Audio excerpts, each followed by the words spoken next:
আমাদের সমাজে এক শ্রেণীর মানুষ আছে যাদের হিসাব আল্লাহ নিবেন না, বিনা হিসাবে জান্নাতে যাবে। বলুন সুবহানাল্লাহ। তারা কারা জানেন? তারা হচ্ছে ম্যাট, পাগল। কি বলে নিজে জানে না, কি খায় নিজে জানে না, কোথায় ঘুরে নিজে জানে না, তাদেরকে আমরা পাগল বলি। ঠিক কি না কথা বলেন? যারা উল্টো বকে, রাস্তায় ঘুরে বেড়ায়, কি কাজ করে নিজে জানে না, কি খায় নিজে জানে না, তাদেরকে আমরা পাগল বলি।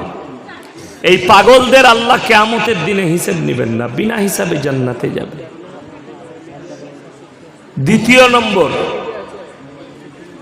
পৃথিবীতে অনেকগুলো জঙ্গল আছে, তার মধ্যে দুটো জঙ্গল পৃথিবীর সব থেকে বড়।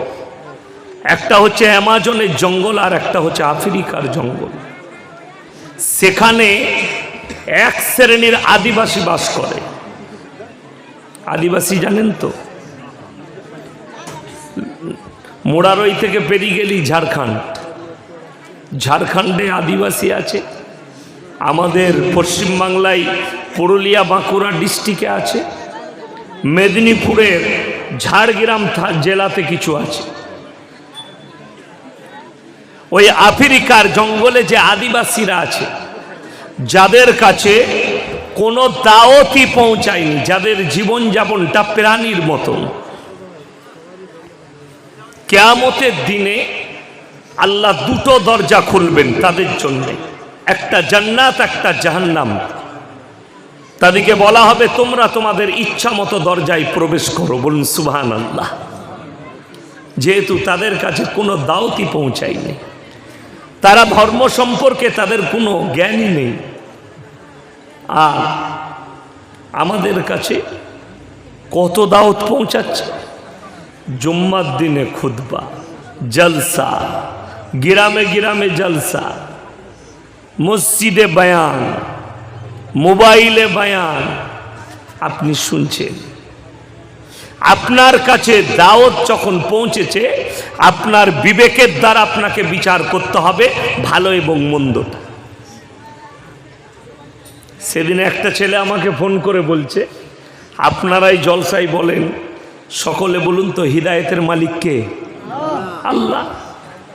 তো হিদায়েতের মালিক যখন আল্লাহ, আল্লাহ আমাকে হিদায়েত দিলে নামাজ পড়বো, না হলে পড়বো না। এটা কার ভাষা? শয়তানের ভাষা। মুসলমানদের মধ্যে যদি কোনো মুসলমান এই প্রশ্ন কোনো মৌলবীকে করে, এটা কোনো মমিনের প্রশ্ন নয়, এটা শয়তানের প্রশ্ন।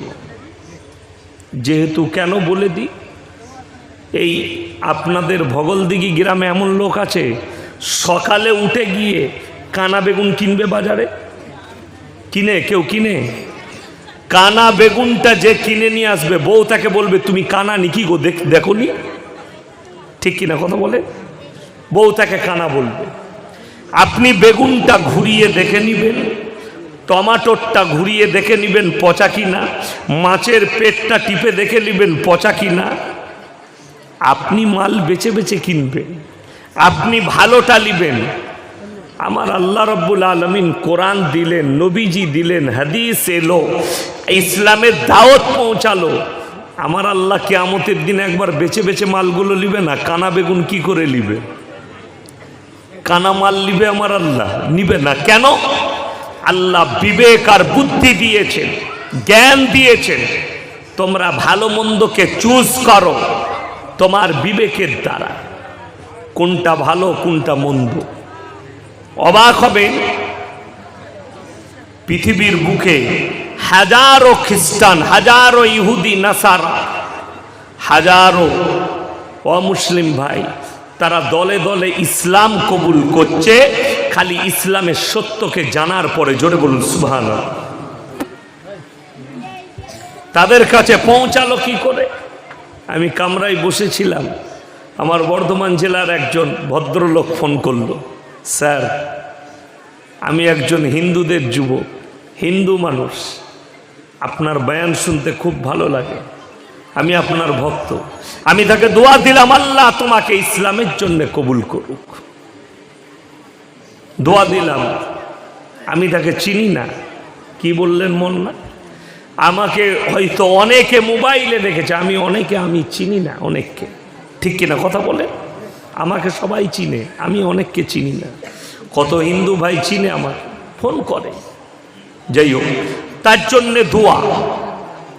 তার বিবেক বলেছে যে এই মোল্লার ভাষাগুলো ঠিক।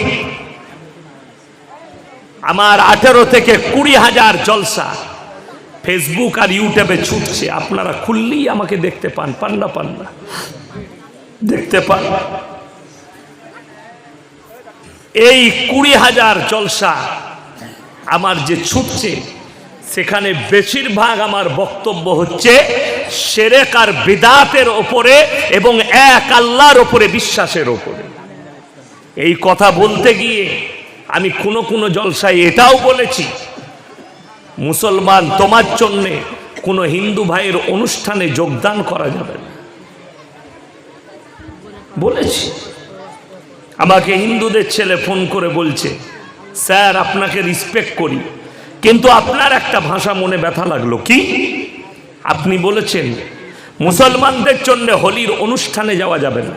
আমরা 100 বার বলেছি। আমি মুসলমানদের জন্য বিশ্বকর্মা দুর্গার উৎসবে যাওয়া যাবে না, আমরা 100 বার বলেছি। আমি কেন?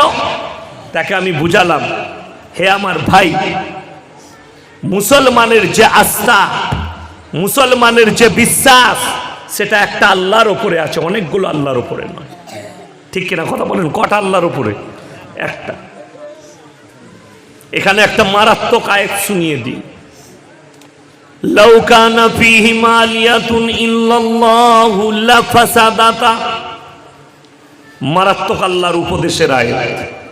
হে আমার নবী বলো, পৃথিবীতে আমি আল্লাহ ছাড়া আর একটা আল্লাহ হলে মারামারি আর বিভ্রাট সৃষ্টি হতো, ফাসাদ সৃষ্টি হতো। তাই পৃথিবীর মালিক আমি আল্লাহ একজন, অনেকগুলো নাই। এই যে রমজান মাসে গরম পড়েছে, কালকে আমি মিটিয়া বুরুজে ছিলাম কলকাতায়, মাদ্রাসার আদায় সারাদিন ঘুরেছি। বখতিয়ার ভাই বলে একজন ভালোবাসার মানুষ দাওয়াত দিলে, আমার বাড়িতে আপনার ইফতারি হবে। ঠিক আছে। যখন আসরের সময় নামাজ পড়ে এসে তার বাড়িতে শুলাম, মনে হচ্ছিল জানো আর উঠতে পারবো না, এত ক্লান্ত। কি বুঝলে? কিন্তু আল্লাহ সাথ দিয়েছে, রোজা হয়ে গেল, আবার চাঙ্গা হয়ে গেল পানি পড়ার পরে। কি বুঝলি? এই যে গরম পড়েছে না পড়েনি? অতিরিক্ত কত তাপমাত্রা। আজকে আবার কলকাতার আবহাওয়া দপ্তর বলেছে কালকে 43 থাকবে। কি জানি আগে করে কি করে মাল কটা জেনে যায়, আমরা জানতে পারি না। কি বুঝলি? মিটারে মাপে? ও প্রতিদিন মাপে? আচ্ছা ঠিক আছে, মাপা মাল আমাদের কাছে নাই। মেপে বলে দিচ্ছে কালকে এত ডিগ্রি বাড়বে, বিশ্বাস করুন। তারপরেও কোনো রোজদার আমরা রোজা ভেঙেছি? কথা বলেন, জোরে বলুন সুবহানাল্লাহ। এই যে বিশ্বাস আল্লাহর প্রতি, আমরা উজু করি না। যারা রোজদার আছেন তার একটা দামি কথা শুনেন। ঈমান কত মজবুত মুসলমানের, রোজদারের ঈমান কত মজবুত হয়। আমরা উজু করি না করেন? উজুতে কুলি করেন না? কুল্লি করেন। উজুতে যখন কুল্লি করেন মুখের ভেতরে পানি যায়, কিন্তু আপনি আল্লাহর ভালোবাসায় রোজা রেখেছেন, গলা পর্যন্ত কিন্তু পানি পার হয় না। এটাই তোমার তাকওয়ার, এটাই তোমার ঈমানের মজবুতি। বলুন সুবহানাল্লাহ। আপনার চোখ দিয়ে পানি আসা দরকার, মুখে পানি লি, কিন্তু পানি পার হয় না। কেন? রোজা রেখেছি আল্লাহর মহব্বতে, আল্লাহর ইবাদতে, রাজা বন্দগীতে, আল্লাহর ইবাদতের উদ্দেশ্যে। মুসলমান তোমার জন্যে এক আল্লাহ যথেষ্ট, অনেকগুলো আল্লাহ নয়। এই যে রৌদ্র, দুটো আল্লাহ হলে কি ঝামেলা হতো। আল্লাহ বলতো আমার লোকরা রোজা রেখেছে, একটু তাপটা কমো। আর একজন বলতো না আরো বাড়া। ওরা আমাকে মানে না, মারামারি হতো না কথা বলে। এমনি তো মারামারি শেষ নাই, মারামারি শেষ আছে? কথা বলে শেষ নাই। আমাকে কয়েকজন ভাই আমাকে ভিডিও পাঠিয়েছে, এটা মুর্শিদাবাদ জেলা নাকি বীরভূম, কিন্তু লেগে আছে মুর্শিদাবাদের সাথে, ঠিক কিনা কথা বলে, বর্ডার ইপার উপার। তো মুর্শিদাবাদের কোনো এক বক্তা, কি বুঝলেন, তার নামটা দেখলাম আমি যেন ইউটিউবে, মুফতি জুবের, কি বুঝলেন, জুবায়ের, যাই হোক আল্লাহ তাকে হিদায়াত দেন। মাথায় পাগড়ি পড়ে আছে দেখলাম, পাগড়িটা ঠিক মনে হচ্ছে আজমিরের মিনারটা। আজমির নাম শুনেননি, দেখেননি? মিনারে যে কালারটা করা আছে ওই কালারের পাগড়ি। যাই হোক আল্লাহ ওনাকে হিদায়াত দেন। একটা জলসাই বলছে, আরে নাম শুনোনি শওকতের বেটার ওই ওয়াহাবির? আমি বললাম আল্লাহ আমি কবে ওয়াহাবি হলাম? এই চরম ভাষায়, দাড়ি বের হয়নি। আবে দাড়ি বের হয়নি, দাড়ি কি তোর বাপের কোনো জমি জায়গা আছে? তোমার আব্বার কাছে কিংবা তোমার কাছে যদি দাড়ি বেরোনো কোনো মাল থাকে তা আমাকে পাঠাও, দাড়িগুলো বেরোই, তা ভালো হবে। আমি তো এই সমস্ত আলেমদের দাড়ি দেখে আমার কষ্ট হয়, আল্লাহ আমাকে সব দিয়েছে, দাড়ি দেয়নি। আচ্ছা, শরীর, দাড়ি, আকৃতি, চেহারা, হায়াত, মত, এগুলো কার হাতে? আল্লাহর হাতে, কোনো ভণ্ড পীরের হাতে নাই। ওই জন্যে কি বলবো, আল্লাহ তাকে হিদায়াত দেয়। আমি কোনো এক জলসায় বলেছি কিয়াম নিয়ে, সেটার বিরুদ্ধে বলতে গিয়ে আমার বাবাকে গালি, আমাকে গালি। বিশ্বাস করুন, আমি মুফতি জুবেরকে বলবো, আমি তোমাকে গালি দিতে পারবো না, তোমাকে দোয়া দিতে পারবো, আল্লাহ তোমাকে হিদায়াত দেখ। এটা ছাড়া আমার কাছে ভাষা নেই। দ্বিতীয় নম্বর, অশ্লীল ভাষা ব্যবহার করেছেন জলসার মাধ্যমে, কি বুঝলেন? আজকেই একজন ফোন করে আমাকে তুতুকারি করছিল, কিসে? ইউটিউবে দেখলাম ফুরফুরার হুজুর দিকে ধুলাই আপনি করেছেন। আমি বললাম ইউটিউবাররা পোস্টার দিয়েছে, আমার কি জলসাটা শুনেছ? সে তুতুকারি। আমি বললাম আল্লাহর কৃপা, তোমার আখলাক এত সুন্দর হলে, তোমার ভাষা এত ভালো হলে, তোমার পীরের ভাষা কত ভালো হবে তোমার ভাষাতেই বোঝা যাচ্ছে। কথাটা বুঝতে পারেন? আমরা অশ্লীল ভাষা ব্যবহার করতে পারবো না। যাই হোক, কেন বুঝেনি। আমাকে যদি কেউ জিজ্ঞেস করে, আমার কাছে কিয়াম করা হারাম, তোমার কাছে হালাল, তুমি চালিয়ে যাও, তুমি জবাব দিবে আল্লাহর কাছে, ঠিক কিনা কথা বলেন? আমি তো তোমার জবাব দিতে যাব না, আমার বুঝানোর উদ্দেশ্য আমি বুঝাবো। একজন বলছে কিয়াম মানে তো দাঁড়ানো, দাঁড়ানো দাঁড়ানো দাঁড়ানো, সালাম পাঠানো হয় নবীজিকে। আমরা সালাম পাঠাও, ইয়া নবী সালামু আলাইকা, আসসালামু কাবলাল কালাম, বুখারী শরীফের হাদিস। আগে সালাম, পরে কালাম। কেউ যদি বাইরে থেকে, দিল্লি বোম্বাই থেকে বাড়ি আসে আর ঘর ঢুকি বলে, এ বাহাব সালাম আলাইকুম, কি বলছেন? সিস্টেমটা ঠিক হলো না ভুল হলো? ভুল। কেন? বুখারী শরীফের রিওয়ায়েতে আছে আসসালামু কাবলাল কালাম। হযরত আবু বকর সিদ্দিক রাদিয়াল্লাহু তাআলা আনহু রিওয়ায়েতে বর্ণনা করছেন, আমার জীবন দশায় নবীজিকে প্রথমে কেউ সালাম দিতে পারেননি, সব সময় নবীজি আগে সালাম দিয়েছেন। জোরে বলুন সুবহানাল্লাহ। ইয়া নবী, এ নবী, প্রথমেই বিয়াদবি। প্রথমেই কি বললাম? বিয়াদবি। কার? নবীর শানে, নবীর শানে। ইয়া নবী সালামু আলাইকা। আর কি কি বলে আমার জানা নাই, কি বুঝলেন? দিল দিলে লাড্ডু, কি কি সব বলে আমার জানা নাই, কো শুনেছি। তো আমি ব্যঙ্গ করিনি, কিছুই করিনি, জাস্ট আমাকে যদি ব্যক্তিগত কেউ জিজ্ঞেস করে, আমার কাছে কিয়াম হারাম, আমি 24 পরগনায় জলসা করেছি, আমার আগের বক্তা কিয়াম করেছে, আমি বসে থেকেছি স্টেজ। আমি তারপরে বায়ান করলাম, বায়ান করে নেমে গেলাম। আমার পরের বক্তা ফুরফুরার কোনো হুজুরের আওলাদ ছিল, সে দাঁড়িয়ে কিয়াম করলো, আমি পালিয়ে এলাম। আমার বিরুদ্ধে বলল না। আমি বসেছিলাম, যদি আমার বসাটা ভুল হতো সেই বক্তা আমাকে টুকলো না, স্টেজেই দেখে নিতাম কিরকম বাপের বেটা। কিন্তু সে তো জানে কোন মাল বসে আছে। কথাটা বুঝতে পেরেছেন না পারেননি? জানে। আমি বিশ্বাস করব। আমি আজ পর্যন্ত দাওয়াত নিই, যারা গালি দাও তারা শোনো, আমি কোনো জায়গায় যাচাই করি না কোন বক্তার দাওয়াত আছে, যাচাই করি না। কেন? আমার ইলমের কমি নাই, আমি যাচাই করব কেন? আমি কোরআন হাদিস বলবো, আমি হকটা বলবো।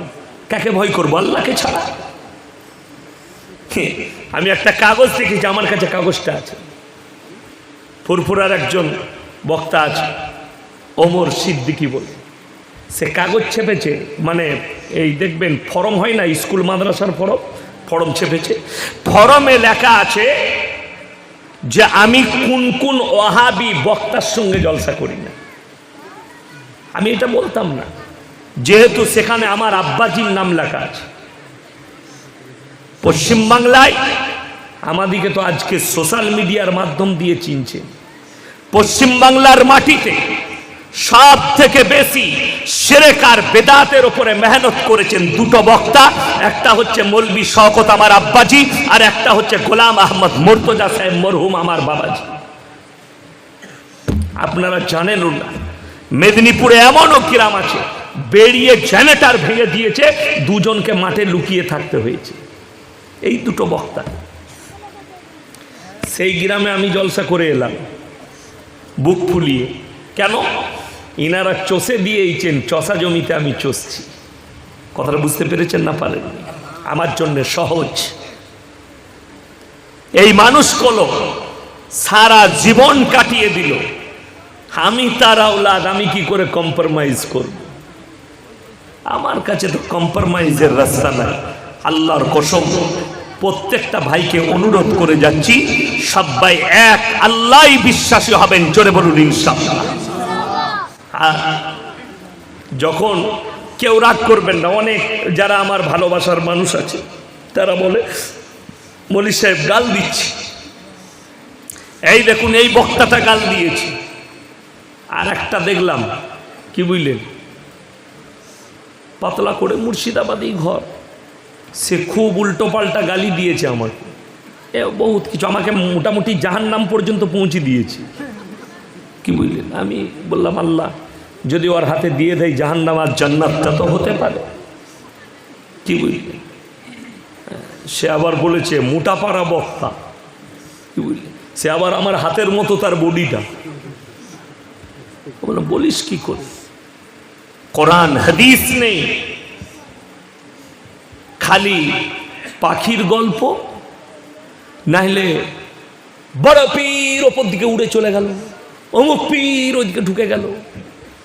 মানুষ কিভাবে পরিবর্তন হবে? আল্লাহর রাস্তায় আসবে, নামাজের পথে আসবে, দিনের পথে ফিরবে, কুসংস্কারগুলো মিটবে, এই বায়ান একটাও নাই। আমি চ্যালেঞ্জ ছুড়েছি, আজকে আবার বলে যাচ্ছি সোশ্যাল মিডিয়ার মাধ্যম দিয়ে, हिंदुस्तान माटीते शुद्ध पश्चिम बांग्ला नय पूरे हिंदुस्तान के सरजमीन पर अगर कोई बाप का बेटा मौलवी है, अगर मेरे को निकाल कर दिखा दे कि बड़ा पीर अब्दुल कादिर जिलानी, ख्वाजा मोइनुद्दीन चिश्ती, इन लोगों ने अपने किताब पर लिख के गया कि हम मरने के बाद हमारे कब्र में चादर चढ़ाना, हमारे कब्र में सिजदा करना, हमारे कब्र में पैसा देना, हमारे कब्र में मन्नत करना, ऐसे लिख के गया, तो हम उस मौलवी का आभारी रहेंगे। एक मौलवी बार करे निये एसो एक किताब जे ख्वाजा मोइनुद्दीन चिश्ती एटा लिखे गेছে, কি বুঝলেন? একজন লিখছে এই ভণ্ড হুজুর জুবের নাকি নাম, কি বলছে জানেন? আলা হযরত আহমদ রাজা খান কথা বলে। আলা মানে কি? উলামাদিকে জিজ্ঞেস করো, সব থেকে উঁচু। আলা মানে কি? কথা বলে না, সব থেকে উঁচু। আমরা কোনোদিন বলেছি আলা হযরত মোহাম্মদ মুস্তাফা? কেউ বলেছি আমরা মৌলবীরা? আমরা বলেছি হযরত মোহাম্মদ মুস্তাফা, সকলে বলুন সাল্লাল্লাহু আলাইহি ওয়াসাল্লাম, এটা বলেছি। তো আল্লাহ নবীর থেকে ওপরে কি করে চলে গেল? আলা মানে আরো ওপরে। কথাটা বুঝতে পারেননি? নবীজিকে তোমার মতো গন্ডমূর্খ মৌলবি শোনো, আল্লাহ নবী সাল্লাল্লাহু আলাইহি সাল্লামকে আমরা আলা হযরত বলতে পারিনি, আর তুমি আহমদ রাজা খান বেরেলভিকে বলছো আলা হযরত। এটা একদম নাজায়েজ ভাষা।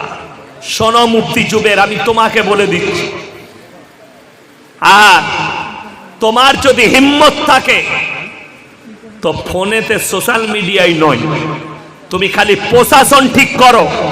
মুর্শিদাবাদের মাটিতে বহরমপুরের যে কোনো জায়গায় বসবে, ইনশাআল্লাহ শওকতের বেটা রেডি আছে। কিন্তু কষ্ট কি জানেন? যাদের মুখের ভাষাই হচ্ছে গালি, তাদের সঙ্গে বসবো কি? মোবাইল খুলবো না, মোবাইল খুলে শোনাবো না। থোপটা অপর দিকে যদি ছুরি, কোথায় পড়বে বলুন? কথাটা গায়ে পড়বে। আমি তো খালি দোয়া করি আল্লাহ হিদায়েত দে আমাকে। যে ভাষায় আমার মা, আমার বাবা, আমার বোন এদিকে যে ভাষায়, অশ্লীল ভাষায় আমাকে গালি দিয়েছে, আপনাদেরকে শোনাতে পারবো না। সমাজের কলঙ্ক এরা। তার কারণ একটাই, শিরক আর বিদআতের উপরে বলার কারণে। আমার ভাই, আজকে আমি আপনাদেরকে যেটা বুঝাতে চাইছি, এক আল্লাহর উপরে বিশ্বাস আনবো। সকলে জোরে বলুন ইনশাআল্লাহ। মুসলমানদের যাওয়া এই জন্য চলবে না। পুজোর পোশাক মুসলমানদের জন্য খাওয়া হারাম। কেন হারাম? দুটো জিনিস, পুজোর পোশাক এবং কবরের মান্যত করা জিনিস, দুটোই হারাম। মান্যত একমাত্র আল্লাহ ছাড়া কারুর নামে মান্যত করা, কথা বলে, চলবে না। একমাত্র আল্লাহ ছাড়া কারুর নামে মান্যত হবে না। চলুন কোরআন খুলে নেন, সূরা বাকারা। ইন্নামা হাররামা আলাইকুমুল মাইতাতা ওয়াদ-দামা ওয়া লাহমাল খিনজির ওয়া মা উহিল্লা বিহি লিগাইরিল্লাহ। হে আমার বিশ্ব নবী বলো, প্রবাহিত রক্ত, মরা জন্তুর মাংস আল্লাহ ব্যতীত অপরের নামে উৎসর্গিত জিনিস তোমাদের জন্য হারাম করা হয়েছে। কোরআন এটা।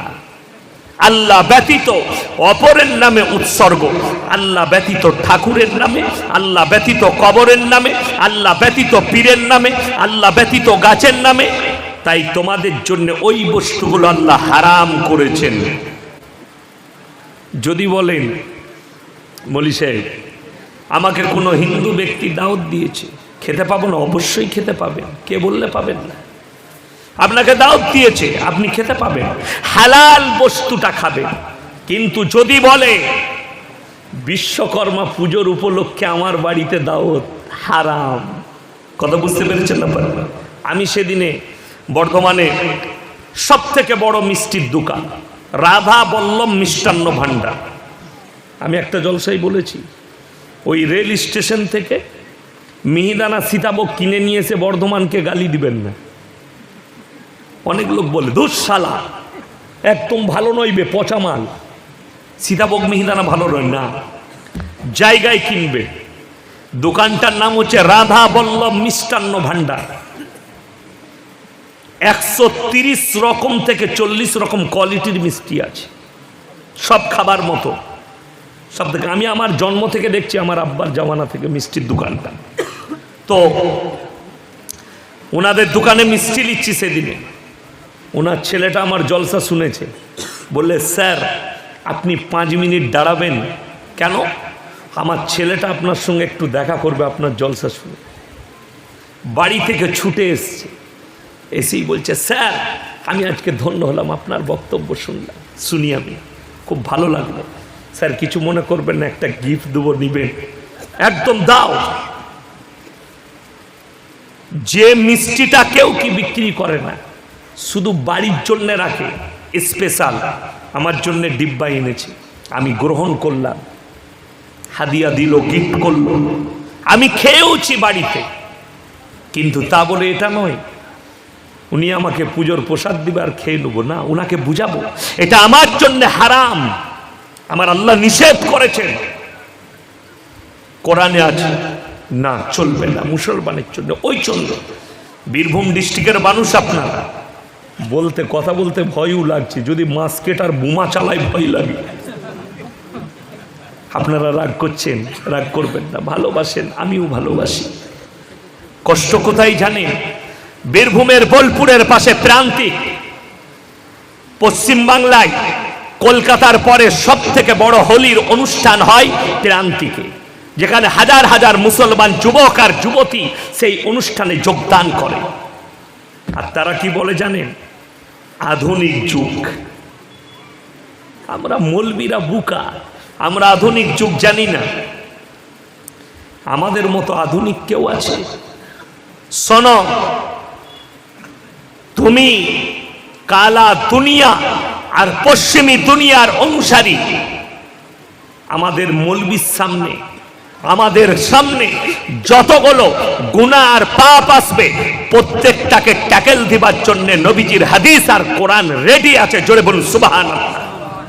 আপনারা ভয় খাবেন না। যদি মনে করেন আমার পরের জেনারেশনের কি হবে, কোরআন প্রত্যেকটা যুগ, প্রত্যেকটা পাপকে ট্যাকেল দিবার জন্য রেডি হয়ে দাঁড়িয়ে আছে, খালি সময়ের অপেক্ষা। নিয়ে আসো। যদি বলেন মোল্লা এই পাপটা এসছে, এর সাজেশন বলে দেন, আমি আপনাকে বলে দেব। ফোন করবেন আমার, কত মুসলমান যুবক যুবতী ফোন করে, এই বিপদে পড়েছি, এর সাজেশন বলে দেন, বলে দিই। কোরআন হাদিস মোতাবিক এই পাপ থেকে বেরোবে কি করে বলে দিই। শুনেন আমার ভাই, বেঈমান কাফেররা আপনার উপরে জাল বিছিয়ে ফেলেছে, আপনি বেরোতে সহজে পারবেন না। বাড়ি তৈরি করার পরে সেই বাড়িতে যদি 6 মাস বসবাস না করা হয়, দরজা খুললে সব থেকে বেশি সেখানে কি দেখা যায়? কথা বলে মাকড়সার জাল। মাকড়সার জালের মতো আপনাকে ঘিরে ফেলেছে কে? বেঈমান আর কাফের, তাদের আখলাক আর চরিত্র। আজকে আমি প্রমাণ দেব আপনাদের কাছে। হাওড়া ডিস্ট্রিক্টের একটা ছেলে আমাকে ফোন করে বলছে, রোজার 1 মাস আগে, বলছে একটা কথা বলবো। জি বলুন, কি হয়েছে? আমি এত ইনকাম করি, আমার বরকত নাই। কত টাকা ইনকাম করব? দিনে 700। 3 7 কত বাবা? 21,000। বিসমিল্লাহ, আলহামদুলিল্লাহ। 3 7 21,000 টাকা বরকত পাচ্ছি না। আমি নামাজও পড়ি। আমরা, তুমি নামাজ পড়তে পারো, যে কোনো পাপ কাজে লিপ্ত আছো, তুমি নিজেকে যাচাই করো, তুমি না হলে তোমার পরিবার, যে কেউ পাপে লিপ্ত আছো, তাই বরকত খুঁজে পাচ্ছ না। বললে তাই? বললে আমি মদ খাই না, গাঁজা খাই না, কিছুই করি না। বলে তুমি যে কোনো পাপ। বললে একটা কাজ করি, কি? মাঝে মাঝে লটারির টিকিট কাটি। আমি বললো বরকতটা তো ওখানেই ঢুকিয়েছিস বে। কথা বুঝতে পারেননি? বরকত কোথায় ঢুকেছে? ওখানে।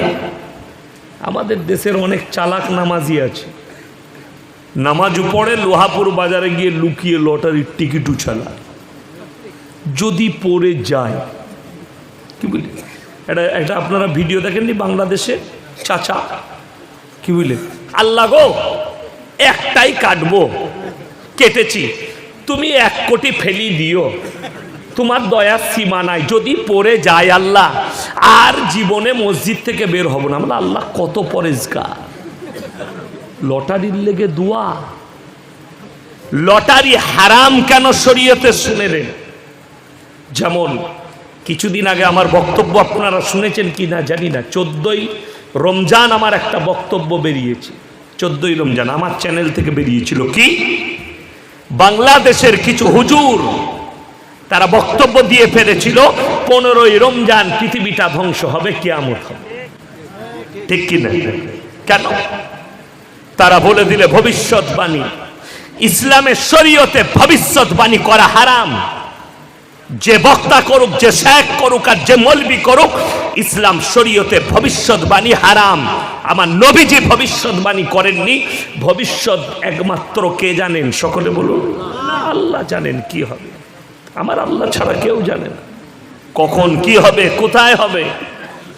হ্যাঁ, বলে দিলে 15ই রমজান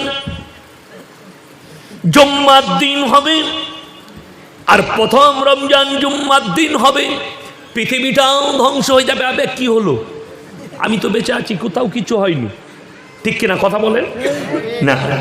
শুনেলেন আমার ভাইয়েরা, আল্লাহর হাবিব সাল্লাল্লাহু আলাইহি ওয়াসাল্লাম, সবাই বলুন না সাল্লাল্লাহু আলাইহি ওয়াসাল্লাম, আমার ভাই নবীজি সাল্লাল্লাহু আলাইহি সাল্লামও কিয়ামত সম্পর্কে এই ধরনের বর্ণনা দেয়নি। যে হাদিসটা বর্ণনা করা হয়েছে, হাদিসটা যঈফ হাদিস, দুর্বল, রাবি দুর্বল। দুর্বল কাকে বলে শুনেলে? আমি এখানে বলে গেলাম, ভাই যদি নামাজ কাজা করো আল্লাহ জাহান্নামে দিবে। একজন গিয়ে তার গ্রামে বললে, যদি নামাজ কাজা করিস তোদিকে মুচুড়ে ধরে ভোরে 100 বছর জাহান্নামে দিবে। ইয়াসিন হুজুর বলে গেছে। কথা বুঝতে পেরেছেন না পারেননি? এটার নাম হচ্ছে রাবি দুর্বল। রাবি হচ্ছে যেটা বলেছে ভুল বর্ণনা করেছে। ওই জন্য আমার ভাই মৌলবি, তুমি যে হাদিস বর্ণনা করে মানুষকে ভীত কঙ্কিত করছো, কোরআন শোনো। সেই মৌলবিদিকে বলবো কোরআন আর হাদিসের স্টাডিটা ভালো করে করবে। আমার নবীজি সাল্লাল্লাহু আলাইহি সাল্লামকে বেঈমান কাফেররা প্রশ্ন ছুড়ে দিল, ইয়াসালু আইয়ানা ইয়াউমুল কিয়ামাহ। হে নবী, আপনি মানুষকে ভীত কঙ্কিত করছেন, কিয়ামতটা কবে হবে একবার বলুন। আমার আল্লাহ রাব্বুল আলামিন সঙ্গে সঙ্গে বললেন, হে আমার বিশ্ব নবী বলো, ফাইদা বারিকাল বাশার ওয়া খাসাফাল কামার ওয়া জুমিয়াশ শামসু ওয়াল কামার ইয়াকুলুল ইনসানু ইয়াউমাইদিন আইনাল মাফার কাল্লা লা ওয়াজার ইলা রাব্বিকা ইয়াউমাইদিনিল মুস্তাকার। হে আমার বিশ্ব নবী পৃথিবীর মানুষকে বলো, ফাইদা বারিকাল বাসার, সেদিনে তোমাদের চোখগুলো স্থির হয়ে যাবে। ওয়া খাসাফাল কামার, যেদিনে চন্দ্র আলোহীন হবে। ওয়া জুমিয়াশ শামসু ওয়াল কামার, যেদিনে চন্দ্র এবং সূর্যকে একটা রাস্তার মধ্যে টক্কর খাওয়ানো হবে। ওয়া জুমিয়াশ শামসু ওয়াল কামার, চন্দ্র আর সূর্যকে একটা রাস্তায় টক্কর খাওয়াবো। সেদিনে পৃথিবীটা তছনছ হবে। ইয়াকুলুল ইনসানু ইয়াউমাইদিন আইনাল মাফার, মানুষ সেদিনে খালি মনে মনে ভাববে আর ছুটবে, কোথায় পালালে বাঁচি।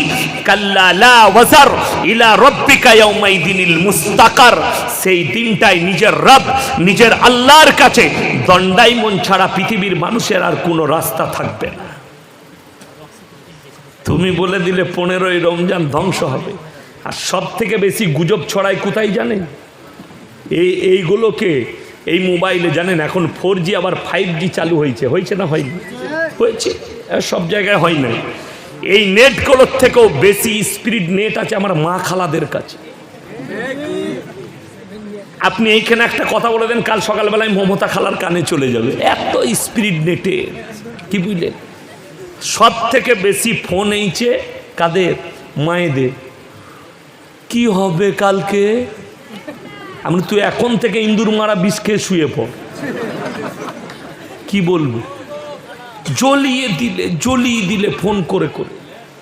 আমি বাধ্য হলাম 14ই রমজান বয়ান করতে, বাধ্য হলাম, নাইলে ইরাদা ছিল না। কষ্ট, সকাল থেকে বেরিয়ে যাই ফজরের পরে, কোনোদিন বাড়িতে ইফতারি হয়, কোনোদিন রাস্তায় ইফতারি হয়, মাদ্রাসার আদায়, কষ্ট হয়।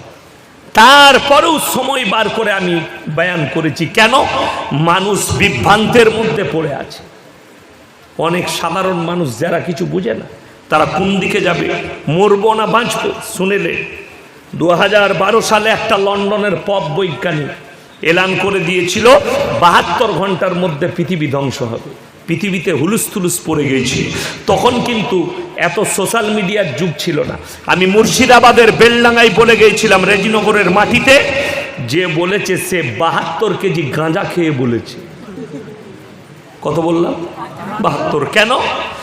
কোরআনে অপর জায়গায় আমার আল্লাহ রাব্বুল আলামিন বললেন, ইন্নাল্লাহা ইনদাহু ইলমুস সাআহ ওয়া ইউনাজ্জিলুল গায়ব ওয়া ইয়ালামু মা ফিল আরহাম ওয়া মা তাদরি নাফসুম মাযা তাকসিবু গাদা ওয়া মা তাদরি নাফসুম বিআইয়ি আরদিন তামুত ইন্নাল্লাহা আলিমুন খাবীর।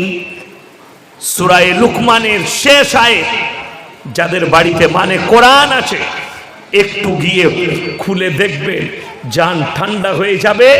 মনের ভয় আর এই ধরনের বিভ্রান্তমূলক কথায় কান দিবেন না। জোরে বলুন ইনশাআল্লাহ। বড় বড় আলামত আসবে, কিয়ামতের ছোট কিছু আলামত বাকি আছে, বড় আলামত গুলো বাকি আছে। তার আগে এই ধরনের কথা কি করে মন্তব্য করলে? আলামত এলো, ইমাম মেহেদির প্রকাশ পাওয়া, দাজ্জালের আবির্ভাব ঘটা, হযরতে ঈসা মাসির আসা, পৃথিবীতে যুদ্ধ হওয়া, অনেক কিছু বাকি আছে যেগুলো নবীজি বলেছেন।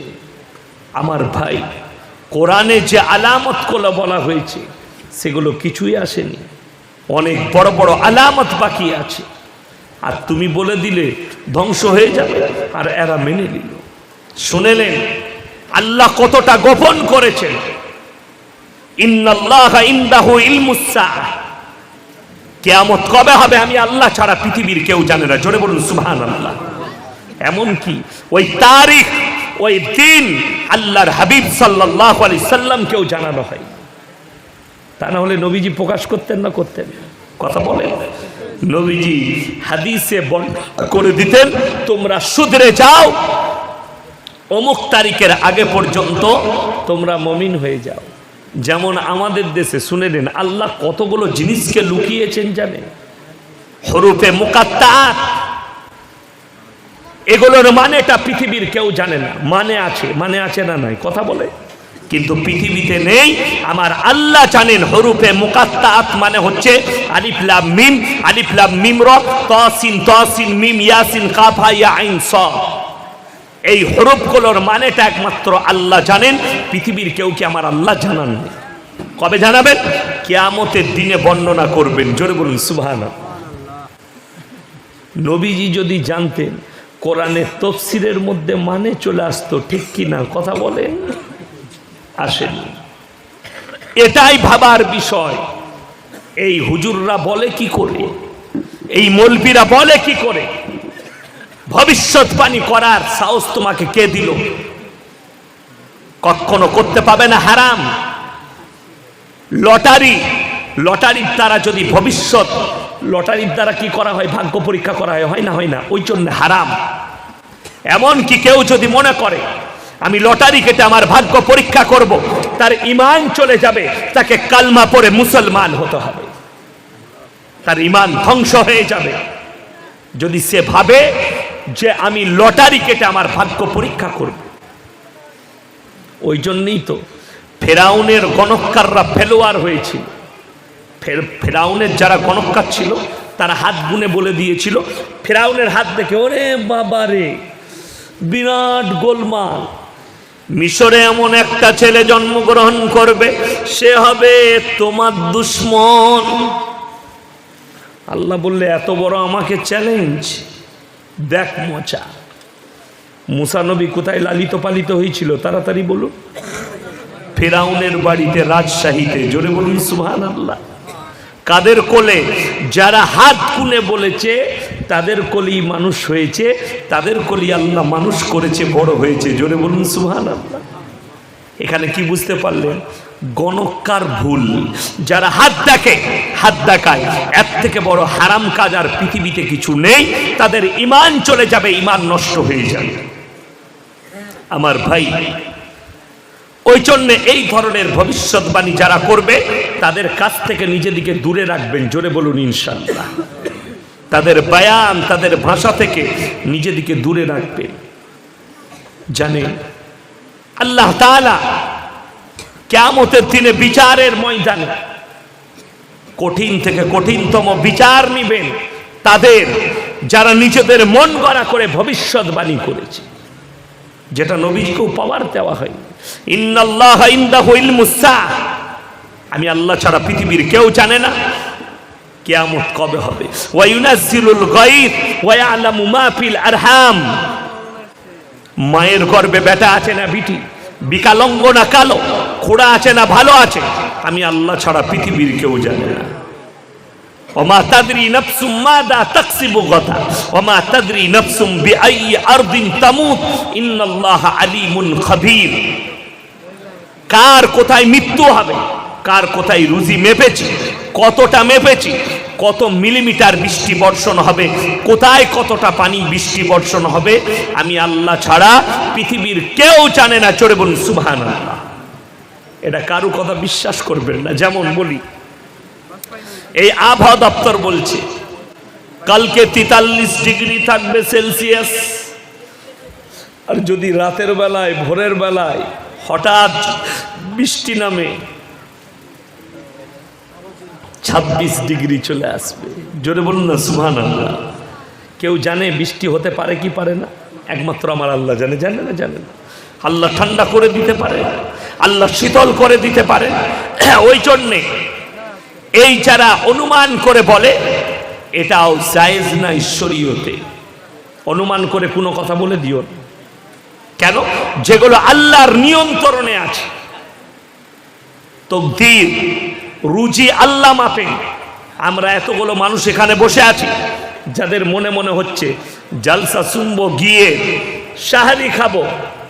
আল্লাহ যদি তোমার সাহারিটা বন্ধ করে তোমাকে যদি হসপিটালের মাটিতে সিলাইন চালাতে চাই, তোমার ভাত আর তোমার তকদিরে জুটলো না, তোমার সাহারি তোমার তকদিরে জুটেনি, হসপিটালে সিলাইন টানতে হবে।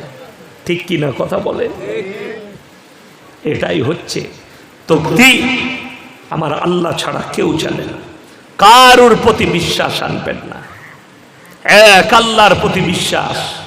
আমার ভাই, বেঈমান কাফেররা আপনার ওপরে জাল বিছিয়েছে। সব থেকে প্রথম জালটা যেটা বিছিয়েছে সেটা হচ্ছে বন্ধন লোন আর গ্রুপ লোন। আপনাদের এখানে নাই, তাই না? আছে, মাশাআল্লাহ, থাকা ভালো। বিসমিল্লাহ, আলহামদুলিল্লাহ। আমার ভাই, একটা কথা মাথায় রাখবেন, আপনাদের ইমাম সাহেব কোথায় আছে?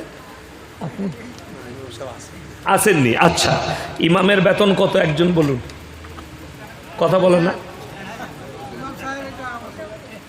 কই? কত বেতন গো ভাই?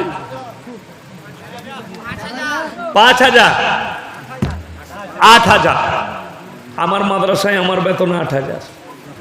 ঠিক আছে। আচ্ছা, আমাদের মৌলবীর বেতন 8,000। শুনেছেন? আমাদের বৌদিকে বন্ধন লোন করতে হয়েছে। কথা বলে না। ইমাম সাহেবের বউ বন্ধন লোন করে না গ্রুপ লোন করে? করে না। ইমামের বউকে, মৌলবীর বউকে গ্রুপ লোন করতে হলো না, 8,000-এ তার বরকত দিল। আর তুমি 20,000 ইনকাম করো, তোমার বউকে গ্রুপ লোন আর বন্ধন লোন করতে হচ্ছে। তুমি জানবে যে তোমার কামাই করছো বটে, তুমি হালাল পথে নেই বলে তোমার বরকত নেই। কেন? বুখারী শরীফের রওয়ায়েতে আছে, যারা পাঞ্জেগানা নামাজ পড়বে, আল্লাহর রাস্তায় থাকবে, আল্লাহ মৃত্যুকাল পর্যন্ত তাদেরকে ইজ্জতের রুজি দান করবেন। জোরে বলুন সুবহানাল্লাহ। আপনারা কি খেয়েছেন জানি না, কালকে মিটিয়া বুরুজে বখতিয়ার ভাইয়ের বাড়িতে বিরাট খাঞ্চা ফল, হালিম। আমি ভাবতেই পারিনি আল্লাহ রুজি জুটাবে, আল্লাহ এতগুলো খানা দিবে। আমাদের মতো মৌলবি 8,000 বেতন পাই, আল্লাহ এত খাবার সামনে দেয়, খেতে পারি না, শুকর আদায় করে শেষ করতে পারবো না। জোরে বলুন সুবহানাল্লাহ। 21,000-এ বরকত পাচ্ছ না, 25,000-এ বরকত পাচ্ছ না। আমি প্রত্যেকটা মাকে অনুরোধ করব, শোনো, যে মায়েরা স্বামীর অল্প পয়সায় সন্তুষ্টি প্রকাশ করে না, অল্প ইনকামে সন্তুষ্টি প্রকাশ করে না, এই মায়েরা কিয়ামতের দিন আল্লাহর কাছে পাকড়াও হবে, এরা মুমিনা হতে পারবে না। স্বামীকে বলতে হবে, উপদেশ দিতে হবে, হে আমার স্বামী, যেটা ইনকাম করবে হালাল ইনকাম কর, হারাম থেকে নিজেদিকে সরিয়ে নাও। আমার ভাই, হালালে বরকত আছে, হারামে কিন্তু বরকত নাই। হালালে মজা আছে, হারামে কিন্তু মজা নাই। হারামে কি কি পাবেন জানেন? হারাম পয়সা যখন আসতে লাগবে, শয়তান আপনাকে মদের নেশা ধরাবে, গাঁজার নেশা ধরাবে, নারীর নেশা ধরাবে, গান বাজনার নেশা ধরাবে, হারাম জায়গায় নিয়ে যাবে, আপনি অনুভব করতে পারবেন না।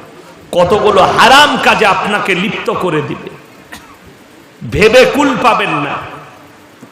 ওই জন্যে কষ্ট লাগে মাঝে মাঝে, কোথায় ইফতারি করব, কোথায় খানা খাবো, কিভাবে খাবো, ভয় লাগে। ওই জন্য আমার ভাই, প্রত্যেকটা মুসলমান ভাইকে বলবো, হাত তুলে বলুন, আজ থেকে আমরা পাঞ্জেগানা নামাজি হব। হাত তুলে বলুন ইনশাআল্লাহ। নামাজ কেউ কাজা করবেন না, কোনো যুবক, কোনো ভাই। আর হালাল রুজি রোজগার করার চেষ্টা করবেন, যেন আমার মধ্যে হালাল আসে, হারাম না আসে। মায়ের দিকে বলবো, তোমরা এই গ্রুপ লোন আর বন্ধন লোন যারা করে ফেলেছো, সেইখান থেকে তোমরা বেরিয়ে আসার চেষ্টা করো। সুদ দেনে বালাও পাপি, সুদ লেনে বালাও পাপি। এটা তো বেঈমান কাফেরদের একটা বড় জাল। মুসলমানদের মেয়েরা পর্দা থেকে বেরিয়ে তারা যেন রাস্তার ওপরে আসে আর তাদের ইজ্জতের হানি হয়। আজকে বড় কষ্ট লাগে, আমার একজন মুসলমান মা রোজা রেখেছে, অফিসারের সামনে গিয়ে তাকে মাথার কাপড় খুলে বসতে হচ্ছে, চেহারা খুলে। ঠিক কিনা কথা বলে? আমাদের দেশের মায়েরা আমাদের মতো মৌলবীকে দেখলে কি করে, ঘুমটা দেয় না? দেয় না? দেয়। রাস্তায় যদি পেরিয়ে যায়, ও মৌলবী আসছে লো, ঠিক কিনা? আর দেশের মরদ পেরিয়ে যাচ্ছে, কি বুঝলেন, কোপড়ে কাপড় গুঁজে, কোনো অসুবিধা নাই, মাথায় কাপড় নাই, কিছু নেই। তার মানে কি, আমরা মৌলবি কটা মরদ আর বাকি সব হিজড়ে? কথাটা বুঝতে পেরেছেন না পারেন? শুধু মৌলবিদিকে নয়, আমার মায়েরা প্রত্যেকটা, না চালাতে এখন চাঙ্গা আছি, পরে দিচ্ছি। আমার ভাই, প্রত্যেকটা পর পুরুষকে দেখে একটা নারীর পর্দা করা ফরজ। কথাটা বুঝতে পেরেছেন না পারেন? আমার প্রত্যেকটা পর পুরুষের কাছ থেকে প্রত্যেকটা নারীর পর্দা করা ফরজ। ওই জন্যে আমার নবীজি সাল্লাল্লাহু আলাইহি সাল্লাম বলেছেন, নির্জনে নারী পুরুষ এক কাছে পর, নারী আর পর পুরুষ এক কাছে হলে তৃতীয় নম্বর যে এন্ট্রি মারে তার নাম হচ্ছে শয়তান। শয়তান জানেন? আমার মায়ের দিকে, ভাইয়ের দিকে শুনিয়ে দিই। কালকে 3-4 দিন আগে কোথায় ছিলাম, একটা আমার বন্ধু বললে, আমি বলছিলাম বিবির সঙ্গে ভালো ব্যবহার করা, স্ত্রীর কাজে হাত বাঁধানো আর স্ত্রীর কপালে চুম্বন দেওয়া, এগুলো নবীজির সুন্নাত।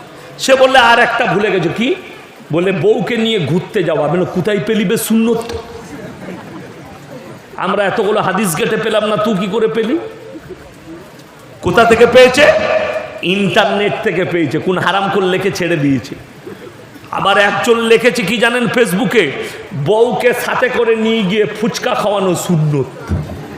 বলে নবীর জামানায় তো ফুচকাই ছিল না, তাই না? হ্যাঁ, যাদের সুন্নত মনে হচ্ছে তাদের মনে হবে সুন্নত। কেন বলুন তো? তাদেরকে বলবো, ফুচকা খাওয়ালে আমার বায়ানে আছে, যে ফুচকাওয়ালার কাছে ফুচকা খাচ্ছ সাবধানে খাবে। তার শরীরে হারাম বস্তু থাকলে তার হাতে খাওয়াও হারাম। কেমন? অনেক ফুচকাওয়ালা চপওয়ালা আছে, বগলে চুলগুলো মরচে পড়ে গেছে, ঠিক কি না? কথা বলে। আর হাদিসে আছে 40 দিনের আগে তোমরা বগলের চুল এবং লাভির নিচের চুল পরিষ্কার করো। পুরুষদের মোষ ছোট হবে, দাড়ি বড় হবে, বগল এবং লাভির নিচের চুল পরিষ্কার করবে। এক একটা চপবালাকে দেখে আমি চিন্তা করি, আল্লাহ, এর যদি শোরুমের হাল এই হয় তাহলে গোডাউনের অবস্থা কত খারাপ। কথাটা বুঝতে পারেননি? আমি তো জীবনে চপ কিনে খাই না, আমার খেতে মন গেলে আমার বিবিকে বলি দুটো বানাও, খাবো, ভয় লাগে। কি বুঝলে, আমি নাম করব না, নলহাটিতে আছে চপবালা, কি বুঝলেন, ঝালমুড়ি বিক্রি করছে, কি বুঝলে, হাতে করে মাখাচ্ছে, আর শোরুম থেকে পানি যাচ্ছে। হারাম, এদের হাতে খাওয়া হারাম, আমি বলে যাচ্ছি, লেখে নে। আপনি বাড়িতে খাবেন। আমি যখন ট্রেনে সফর করি, বোম্বাই, গুজরাট, দিল্লি, হায়দ্রাবাদ যাই, আমি ট্রেনের খাবার, কিনা খাবার খাই না। আমার খাবারে কি কি থাকে জানেন? মুড়ি বাড়ি থেকে নিয়ে যাই, বাড়িতে ভাজা মুড়ি। ছোলা থাকে, ছোলা ভিজানো নিয়ে যাই, ছোলা ভিজানো। পেঁয়াজ নিয়ে নিই, একটা চাকু নিই, কি বুঝলেন, আর একটু তেল নিই, কাঁচা লঙ্কা নিই, কুচি করো, মাখাও, আর ছোলা দিয়ে খাও, শসা নিয়ে এলাম। এর থেকে ভালো খাবার আর কিছু নেই। বাড়িতে আমার বিবি কোনোদিন পরোটা বানিয়ে দিলে খায়। বোম্বে যেতে না, নিচেই নামা, ওইখানেই চলুক। হ্যাঁ আমার ভাই, ওই জন্য আপনি যেখানে খাচ্ছেন সেই জায়গাটাও আপনাকে দেখতে হবে। আপনি হারাম বস্তু খাচ্ছেন নাকি না হালাল খাচ্ছেন, আপনাকে ওটাও লক্ষ্য করতে হবে। সেই দোকানে আপনি খাবেন। পরিষ্কার পরিচ্ছন্নতা ইমানের একটা অঙ্গ। মুসলমানদের আপনার জামাটা ছিঁড়া হোক, কিন্তু জামা পরিষ্কার হতে হবে। কথাটা বুঝে এসছে না? আসেন, আপনার লুঙ্গিটাই সেলাই হোক, কিন্তু আপনি কি করবেন? লুঙ্গিটা পরিষ্কার পরিচ্ছন্নভাবে পরবে। একটা মুসলমানকে দেখে কেউ যেন মনে মনে ভাবে যে এত সুন্দর মৌলবীর চেহারা, জামা এত ভালো, এই মুসলমানটার পোশাক এত সুন্দর, নবীজি তাহলে কত সুন্দর ছিল। জোরে বলুন সুবহানাল্লাহ। দেখে তারা ভাববে। কিন্তু আপনার যদি হয়, রাস্তায়, আমি সেদিনে হাওড়ায় ছিলাম, কি বুঝলেন, তো একজন দেখছি রাস্তায় হাঁটছে, এইখানে লুঙ্গিটা পড়েছে। কি হচ্ছে এগুলো? হ্যাঁ, এটার কারণে এইখানে লুঙ্গি পড়েছে, এইখানে। আমরা এটার নাম পাগল। তো অনেকজন মনে করে টাকনুর ওপরে লুঙ্গি পরা সুন্নত। টাকনুর ওপরে মানে হুটোর কাছে, টাকনু থেকে 4 আঙ্গুল ওপরে লুঙ্গি থাকবে। টাকনু থেকে কত বললাম? 4 আঙ্গুল ওপরে লুঙ্গি থাকবে। গোটা লুঙ্গির দুটো পায়ের কাজ যেন সমান হয়, দেখে যেন সুন্দর লাগে। একটা এখানে উঠে গেছে, একটা এগিয়ে নেমে গেছে, দিয়ে মনে হচ্ছে বামা খ্যাপা, দিয়ে বলছে নবীজির সুন্নত। ও সুন্নত কোথা থেকে পেলি? না, মৌলবীদের ড্রেস দেখুন, উলামাদের ড্রেস দেখুন, ওই বসে আছে দুটো ইমামের ড্রেস দেখুন, আরও যে বাবাজি নামাজি আছে ড্রেস দেখুন, পরিষ্কার পরিচ্ছন্ন হবে, ইমানের অঙ্গ। ওই জন্যে প্রত্যেকটা ভাইকে বলবো, আমরা নিজেদের ইমানকে মজবুত করবো। জন্য বলুন ইনশাআল্লাহ। বেঈমান কাফেরদের ট্যাকেল দিবার জন্য আপনারা রেডি হয়ে যান। আমরা উলামারা রেডি আছি। আমি জলসায় বলেছি, আজকে আবার বলে যাচ্ছি, আল্লাহর কসম কেউ কি ভয় খাই না, কেউ ভয় খাবেন না। আমরা আল্লাহকে ভয় খাই। জোরে বলুন ইনশাআল্লাহ। আল্লাহকে ছাড়া কেউ কি কাকে ভয় খাবেন? আপনি রিসপেক্ট করবেন। আমি জলসায় বলেছি, আজকে আবার বলে যাচ্ছি, আমি আমাদের দেশের প্রধানমন্ত্রীকে রিসপেক্ট করি, সম্মান দিই, কিন্তু ভয় খাই না। আল্লাহর কসম, ভয় আল্লাহকে খাবো।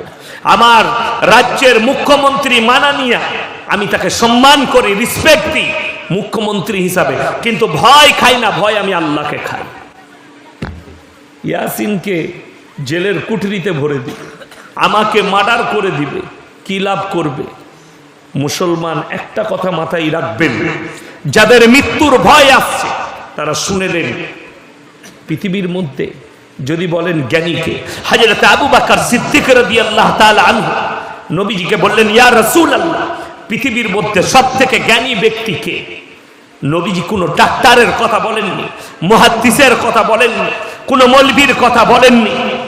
নবীজি উকিল ব্যারিস্টারের কথা বলেননি, শিক্ষিতর কথা বলেননি। নবীজি খালি বললেন, হে আমার সাহাবীরা শোনো, সব থেকে বড় জ্ঞানী ব্যক্তি সে যে প্রত্যেক দিন একবার নিজের মৃত্যুকে স্মরণ করে, কবরকে স্মরণ করে। আমি আজকে মরে গেলে কালকে আমার কবর কি হবে? এই কথা যারা স্মরণ করে, এই কথা যাদের স্মরণে থাকবে তারা একটা কথা, যারা নামাজি আছেন, যারা মুসল্লি আছেন, যারা দিনদার আছেন, যারা মুমিন আছেন, আমার মুসলমান ভাই আছেন, মা আছেন, বোন আছেন, তারা শুনে যান। আমার আল্লাহ রাব্বুল আলামিন কোরআনে বলেছেন, ইন্না আউলিয়া আল্লাহি লা খাউফুন আলাইহিম ওয়ালা হুম ইয়াহজানুন। হে আমার নবী, পৃথিবীর মানুষকে বলে দাও, যারা আমার প্রিয় বন্ধু হবে তাদের দুনিয়া এবং আখিরাত কোনো জায়গায় ভয় নাই। জোরে বলুন সুবহানাল্লাহ। কোরআনের তাফসীর খুলে আমাদের দেশের কিছু ভণ্ড আছে, তারা এই ইন্না আউলিয়া কি ব্যবহার করে জানেন? মানে আউলিয়া মানে অলি, অলি মানেই তো আল্লাহর বন্ধু। কথা বলেন ঠিক কি না? আল্লাহর বন্ধু সেটা একটা সাধারণ ব্যক্তি হতে পারে, একটা মৌলবি হতে পারে, একটা মুহাদ্দিস হতে পারে, একটা শায়েখ হতে পারে, একটা মাশায়েখ হতে পারে, যে কেউ হতে পারে আমলের দ্বারা, রাজা বান্দাগির দ্বারা, আল্লাহর ইবাদতের দ্বারা যে কেউ হতে পারে। আপনি আমি সে তিনি। আল্লাহ ভয় খেতে মানা করলেন, তাইলে আপনি ভয় কাকে খাবেন? এখন প্রবলেম হয়ে দাঁড়িয়েছে কি জানে? আমার যারা বাবাজি আছেন 70 বছর 60 বছর যাদের বয়স হয়ে গেছে, তারা ভালো জানবে। এই আমার বাবাজিরা যখন অল্প বয়সী ছিল, যুবক ছিল, এরা দেখেছে সেই যুগে মানুষ মিথ্যা কথা বলতে ভয় খেয়েছে, গুনাহ হবে বলে, পাপ হবে বলে। আর এখন লোক সত্য কথা বলতে ভয় খায়, কেউ কলারটা আমার এসে ধরবে বলে। ওই জন্য আমি বলি, আমাকে একজন আমার বন্ধু বলছে, ভাই তুমি যা কথা বলছো তোমাকে কোনোদিন জেলে যেতে হয় না, দেখবে। আমি বলি, জেলের ভয় খাইও না। আমাদের আকাবিররা, বড় বড় আলেমের দিন, তারা জেল খেটেছে ইংরেজদের সঙ্গে যুদ্ধ করতে গিয়ে। খেটেছে না খাটেনি? কথা বলেন। প্রাণ দিয়েছে। অনেকে জানে না, ৫৬,০০০ মৌলবি প্রাণ দিয়েছে এই দেশকে স্বাধীন করানোর জন্য। ইতিহাসের পাতা থেকে মিটিয়ে দেওয়া হয়েছে। আজকে দেখছিলাম যোগীজি বলেছেন মুঘলদের সব নাম মিটিয়ে দেওয়া হবে। আলহামদুলিল্লাহ, মিটিয়ে দাও। তাজমহলের নামটা কি করবি? লালকেল্লার নামটা কি করবি? শুধু তাই নয়, কুতুব মিনার ছেড়ে দিন, বিরিয়ানির নামটা কি করবি বল? বিরিয়ানি তো মুঘলদের তৈরি। কথা বুঝতে পেরেছেন না? মুঘলরা না এলে খালি আমসুত্ত আর ভাত খেতিস। বলছে देश में गाय काटना बंद होनी चाहिए और हम कहते हैं काली बंद कर दो गाय काटना बंगाल में भी। इंशाल्लाह हम इतना बकरी खाएंगे तुम सूंघ भी नहीं पाओगे। কথাটা বুঝতে পেরেছেন না? পারেন? আমরা ছাগল খাবো না? খাবো না, ছেড়ে দেবো। পাঁঠাগুলো কু ছাড়বো না, ওটাও চালাবো। কথা বলেন ঠিক কি না? হ্যাঁ, কালকে কুরবানি বন্ধ করে দাও, গরু কুরবানি, গরু জবাই করা বন্ধ করে দাও। আর আমি বলে যাচ্ছি 1 মাসের ভেতরে 2000 টাকা করে কেজি করব আমরা। এত খাওয়া খাবো, শুনতে পাবি না। এমনি তো আমাদের দেশের অনেক মন্ত্রীরা কি জানি দুধের অভাব পড়েছে নাকি, অনেকজন মুদ খাচ্ছে গায়ে। খাইনি? কথা বলেন, আমি মিথ্যা বলছি? দুধ পান করছে। বড় কষ্ট লাগে। আমাদের দেশে মুদ পান করা হয়, দুধ পানির মতো বই দেওয়া হয়। দেশ কত কষ্ট জানেন? এই কথা বলেন, একটা জিনিস আপনাদেরকে বুঝাই। আমাদের দেশে রেল স্টেশনে যান, পায়খানা করতে 10 টাকা লাগে। কলকাতায় হাওড়া স্টেশনে, ঠিক কি না? কথা বলেন, 10 টাকা লাগে। বোম্বাইয়ে কি বুঝলেন, ডিব্বা নিয়ে ঢুকতে হয় অনেক জায়গায়। কি বুঝলেন, ঢুকবেন আর একজন কি ভাইয়া নিকলো, তাহলে এখনো হলো না, ঢুকতে শুরু করে দিবি। কত কষ্ট। আর আল্লাহ আমাদিকে এত সুযোগ দিয়েছে, শুনেলেন? বোম্বেতে যারা আছে, পানির কষ্ট, আল্লাহ আপনাকে অঠেল পানি দিয়েছে। শুকর আদায় করে বলুন না আলহামদুলিল্লাহ। পাইপ পুঁতবেন, পানি পান করবেন, কোনো অসুবিধা নাই। কেউ যারা ভয় খাওয়াচ্ছে তাদেরকে বলি মুমিনকে ভয় খাইও না। আল্লাহ নবী সাহাবীরা নিজেদের জান মালের কোরবানি দিয়েছে, আর আমরা হচ্ছি সেই নবীজির অনুসারী, সেই সাহাবীদের অনুসারী। আমাদিকে মৃত্যুর ভয় দেখিও না।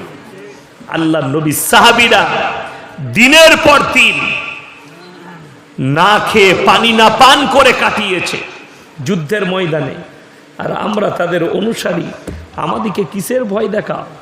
পানি বন্ধ করবে, পানি তো আল্লাহ। মসজিদ ভাঙবে। আমাদের দেশের কটা পাঁঠা হুজুর আছে দেখছিলাম, পাঁঠা হুজুর। পাঁঠা মানে বুঝেন?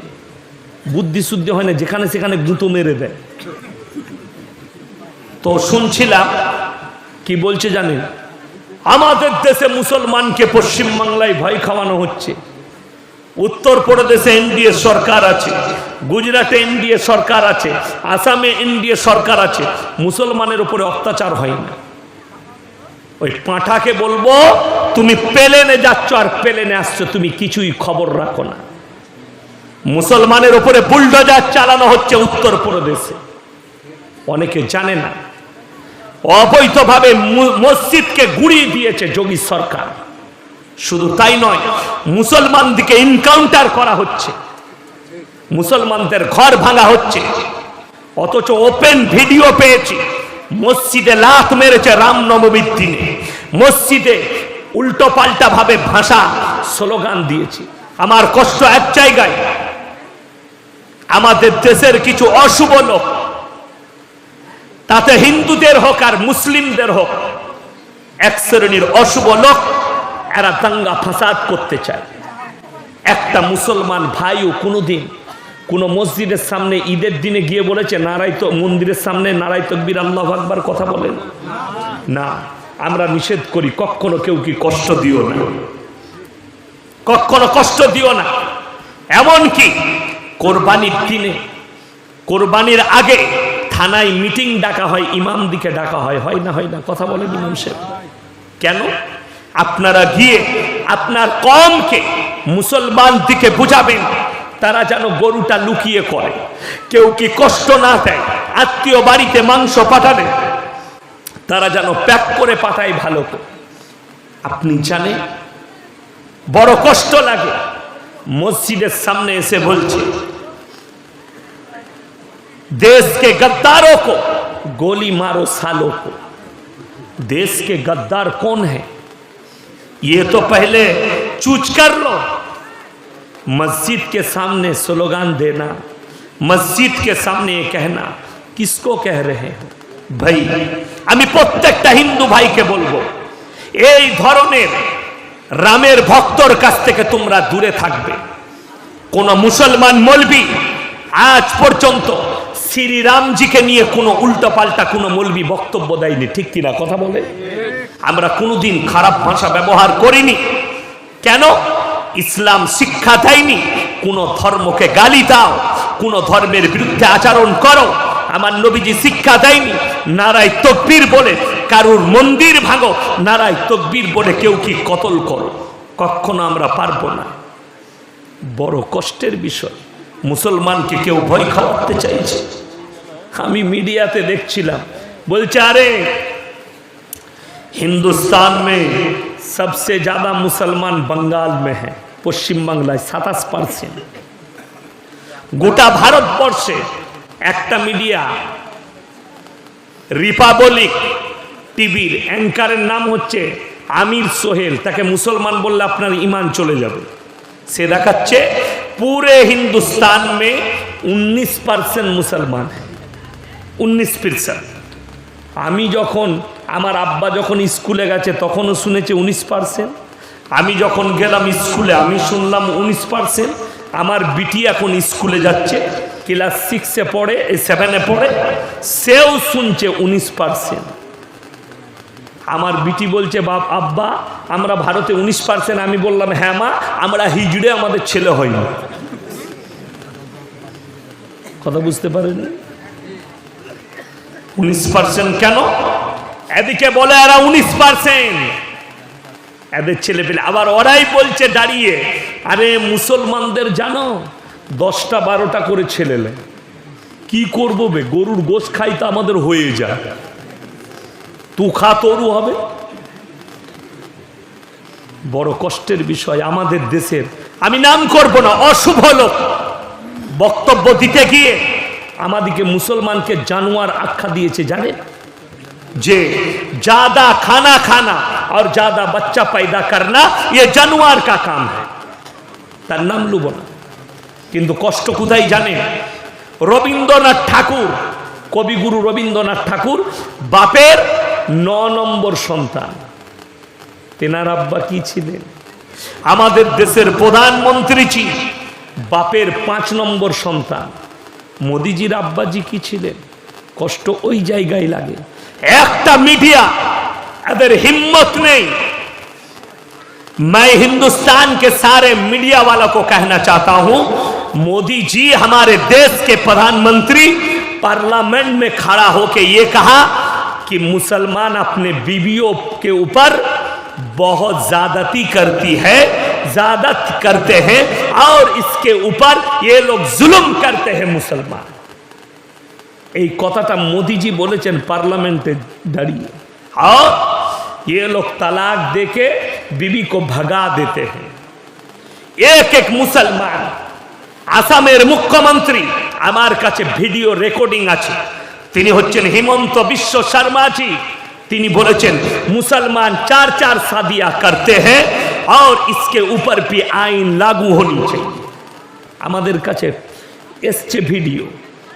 আপনাদের এখানে কার কার 4টা বউ আছে? আপনার কটা? একটাই। আমারও একটাই। আপনার কটা ভাই? একটাই। 4টা হাসি নয়, 4টা বউ আমাদের কাছে, কারুর কাছে নেই। হয়তো প্রয়োজন মোতাবেক কেউ 2টো করেছে, করেছে না করেনি, 2টো করেছে। এখানে একটা কথা বলে দিই, যাদের 2টো বউ আছে তারা শুনো, তাদের জন্য এই উপদেশটা দিচ্ছি। বড় কঠিন আযাবে মুবতালা হয়ে যাবে যদি এই উপদেশ গ্রহণ করতে না পারে।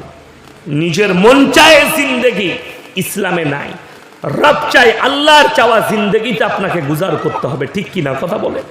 আপনার মতো জিন্দেগি নয়।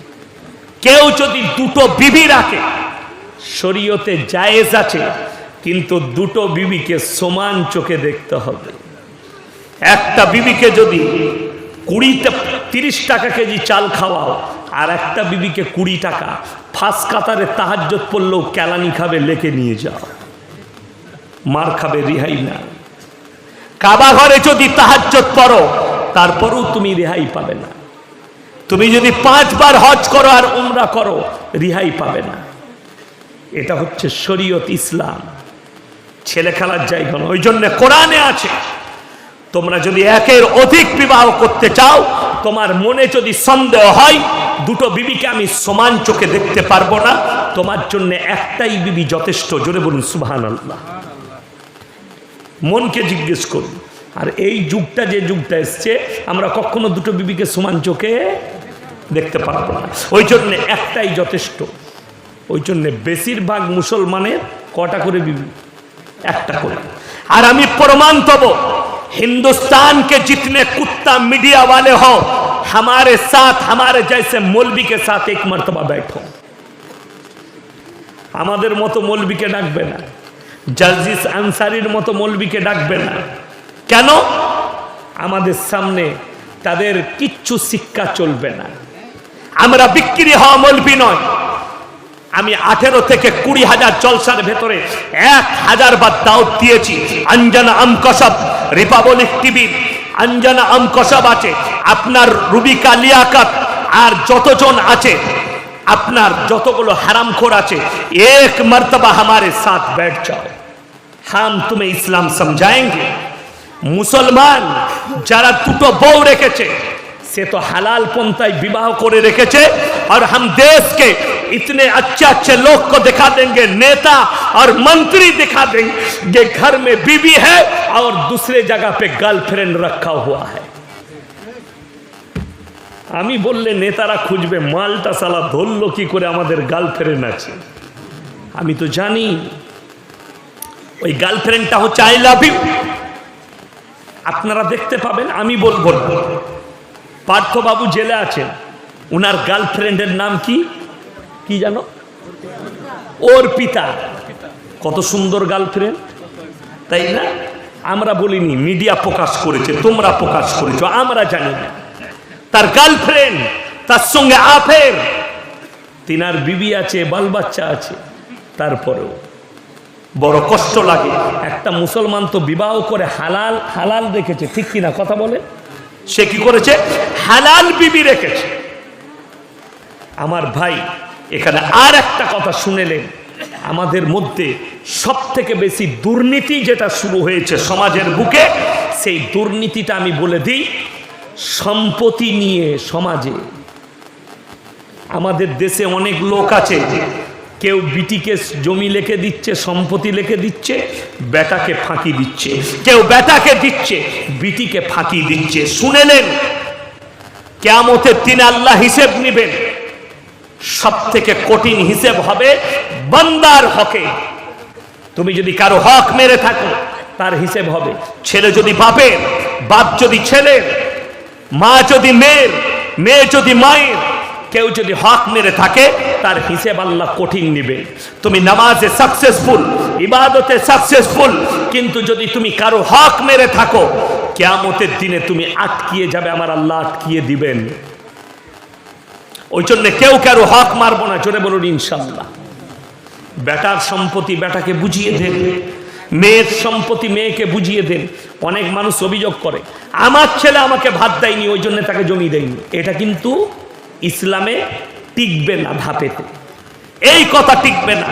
তোমার ছেলে তোমাকে ভাত দেয়নি, আমার আব্বাজি আমাদের যতগুলো ভিটে বাটা জায়গা আছে সব আমাদের 4 ভাইয়ের নামে লিখে দিয়েছে, আমার বুন্দিকে যা দিবার দিয়ে দিয়েছে, সব পারি। মানে মরে গেলে লাঠিবার। অনেক লোক আছে আবার কিরকম শয়তান লোক, বলে দিই, কেউ কি লিখবে না, বলে কি ব্যাপার, আমি মরে যাব তারপরে তোরা ভাগ করবি। তবে তুই তো মারামারি লাগিয়েই যাচ্ছিস, কথা বলেন ঠিক কি না? বেঁচে থাকতে যার যার হক আছে মিটিয়ে দাও, তুমি মরে যাওয়ার পরেও শান্তি পাবে, কিয়ামতের ময়দানেও শান্তি পাবে। কোরআনে আছে, আল ফিতনা তো আসাদ্দ মিনাল কাতল। ফিতনা হচ্ছে কতলের থেকেও বড় গুনাহ। যারা বিবাদ লাগায়, যারা ঝগড়া লাগায়, এটা মার্ডার করার থেকেও বড় পাপ। বিসমিল্লাহ, আলহামদুলিল্লাহ। ওই জন্যে প্রত্যেকটা ভাইকে অনুরোধ করব, আমার ভাই, এই হকের ওপরে আপনারা টিকে থাকুন, কেউ কারো হক মেরে নেবেন না। ভাই বোনের, বোন ভাইয়ের। আমাদের দেশে অনেক ভালো নামাজি আছে জানেন, মাকে বলছে মায়ের খুব শরীর খারাপ, মাকে একবার রামপুরহাটে নিয়ে যাচ্ছি হসপিটালে। বলে ভালো জিনিস, বাস হসপিটাল তো লয়, রেজিস্ট্রি অফিস, জমিগুলো নিজের নামে। কেউ জানে কি বুঝলেন? তারপরে মা মারা গেছে, ভাই বলছে জমি ভাগ করব, ভাগ কিবে? মা আমাকে লিখে দিয়েছে। কবে লেখলেবে? মা তো কোনোদিন বেরোই নাই। এই দেখ কাগজ, হসপিটালে দিয়ে ভাই দেখলে আমার যখন কপালে জুড়ল না, ভাই ভ্যান চালাই, খাই, আর তুমি মসজিদে বাবারে ফাঁস কাতারে তাহাজ্জুদ। কি বুঝলেন? ফেরেশতারা বলছে বেরোবে, মার খাবি কবরে, ও তাহাজ্জুদে লাভ হবে না। কষ্টের বিষয় না, সেদিনে ফেরে পড়বেন। ওই জন্য মায়ের দিকে অনুরোধ করব, তোমরা তোমাদের সন্তানের হক মিটিয়ে দাও। মেয়ে যেটা পাবে ফারাজ সূত্রে তাকে দিয়ে দাও। কেউ যদি খুশি করে কোনো বোন, আমার আল্লাহ দিয়েছে তুমি এটা লাও, আমি দিয়ে গেলাম, আলহামদুলিল্লাহ, নিতে পারবেন, কোনো অসুবিধা নাই। যেমন পণ প্রথা আপনাদের এখানে নেই, হ্যাঁ আছে, ও ভালো জিনিস। কি বুঝলেন? মুর্শিদাবাদে একটা গাড়ির নাম জামাই গাড়ি রাখা হয়েছে, এ জানো না তোমরা? কোন গাড়িটা? অ্যাপাচি। ওই যে আমার ছেলে অ্যাপাচি নিবি। অ্যাপাচির মার যে কি মার খাবি, বড় কষ্ট লাগে। তুমি তোমার ছেলেকে কি যোগ্যতা দিলে যে লোকের পয়সাতে তোমার ছেলেকে বিক্রি করতে যাচ্ছ তুমি? তকদিরে যা আছে তাই খাবে। কি বললাম? তকদিরে যা আছে তাই খাবে। যে বাবারা ছেলের জন্য পণ নিয়ে পাপ করেন তাদেরকে বলে দিই, কিয়ামতের দিনে কেউ কারুর জন্য এতটুকু বোঝা বহন করবে না। কত বললাম? সরষের দানা পরিমাণ। কোরআন খুলে, ইয়া আইয়ুহান নাসু তাকু রাব্বাকুম ওয়াখশাউ ইয়াওমান লা ইয়াজজি ওয়ালিদুন আন ওয়ালাদি ওয়ালা মাউলুদুন হুয়া জাজিন আন ওয়ালিদিহি শাইয়্যা। হে আমার বিশ্ব নবী, পৃথিবীর মানুষকে বলো, কিয়ামতের দিনকে তারা যেন ভয় করে। সেই দিনকে ভয় করে যেদিনে বাপ বেটার কোনো উপকারে আসবে না, বেটা বাপের কোনো উপকারে আসবে না। কেউ কারোর জন্য এতটুকু উপকার করতে পারবে না। এরা যেন সেই দিনকে ভয় করে। আপনার বেটা যদি আপনার উপকারে না আসে, তার জন্য আপনি হারাম খাবেন, তার জন্য হারাম ইনকাম করবেন, তার জন্য আপনি বেটার বিয়েতে পণ নিবেন, তার তকদিরে যেটা লেখা আছে সেটাই সে পাবে। ঠিক কিনা কথা বলেন? কোনো বাপ তার সন্তানকে 100 কোটি টাকা দিয়ে গেলেও কি হবে? লাভ পাবে না। 100 কোটি টাকা দিয়ে গেলেও তার তকদিরে যদি ভিক্ষা করা লেখা থাকে, তাকে ভিক্ষা করে খাওয়াবে আল্লাহ। আর বাপ যদি কিছুই না দিয়ে যায়, আর যদি তার তকদিরে লেখা থাকে ছেলে কোটিপতি হবে, আল্লাহ কোটিপতি করবে। ঠিক কিনা কথা বলে? কোটিপতি করবে, ওটা তকদিরের ব্যাপার। ওই জন্যে পরিশ্রম করো, খেটে খান। ছেলেকে বলো পরিশ্রম করো, মেহনত করো। আল্লাহ তোমার তকদিরে যেখানে লিখে রেখেছে সেইখানে তোমার বিয়ে হবে। আমি আমার আব্বাজিকে বলছিলাম, শুনেলেন? এখন সব থেকে সমস্যা কি জানেন? আমাদের অনেকগুলো আলেম উলামা ইমাম সাহেব ভাইয়েরা বসে আছেন। সব থেকে সমস্যা হচ্ছে আমাদের সমাজে মৌলবিদিকে দুটো কাজে রেখেছে, হলে আর মূলে। কথা বলে না? হয়েছে কানে একটু আজান দিয়ে দেন, কি বুঝলেন? আর একটা মরে গেলে জানাজা পড়ে দেন। জানাজা জানেন? আপনাদের জানাজা হয় না?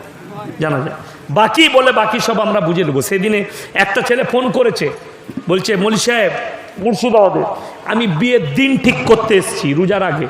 কি হয়েছে বাপ? বলে এখানে মেয়েগুলো বলছে আমাবস্যার রাতে নাকি বিয়ে করা চলবে না। আমি মোটেই করিস না, কালো ছেলে হবে। কি বলবো তাকে? বলছে আমাবস্যার রাতে। আল্লাহর কাছে প্রত্যেকটা রাত কি? কথা বলে না? সমান। প্রত্যেকটা দিন কি? সমান। বড় কষ্ট লাগে। মুসলমান আমরা হাদিসুন নিসার ওপরে আমল করতে লেগেছি। হাদিসুন নিসা মানে হচ্ছে মেয়েদের হাদিস, মৌলবীদের হাদিস নয়। আপনারা হাসছেন, আমি বাস্তব কথা বলছি। মেয়েদের হাদিসে সমাজ চলছে, আমাদের হাদিসে চলে না। এই দেখবেন রমজান মাসে অনেক মেয়েরা কি করে? সবজি কাটছে, ফু ফু। কি হলো গো? বলে আমার দাদি বলেছে থুপ না ফেললে, থুপ গিললে রোজা হবে না। যা বুঝে করবে। ফতোয়াতুন নিসা, ও দাদির ফতোয়া।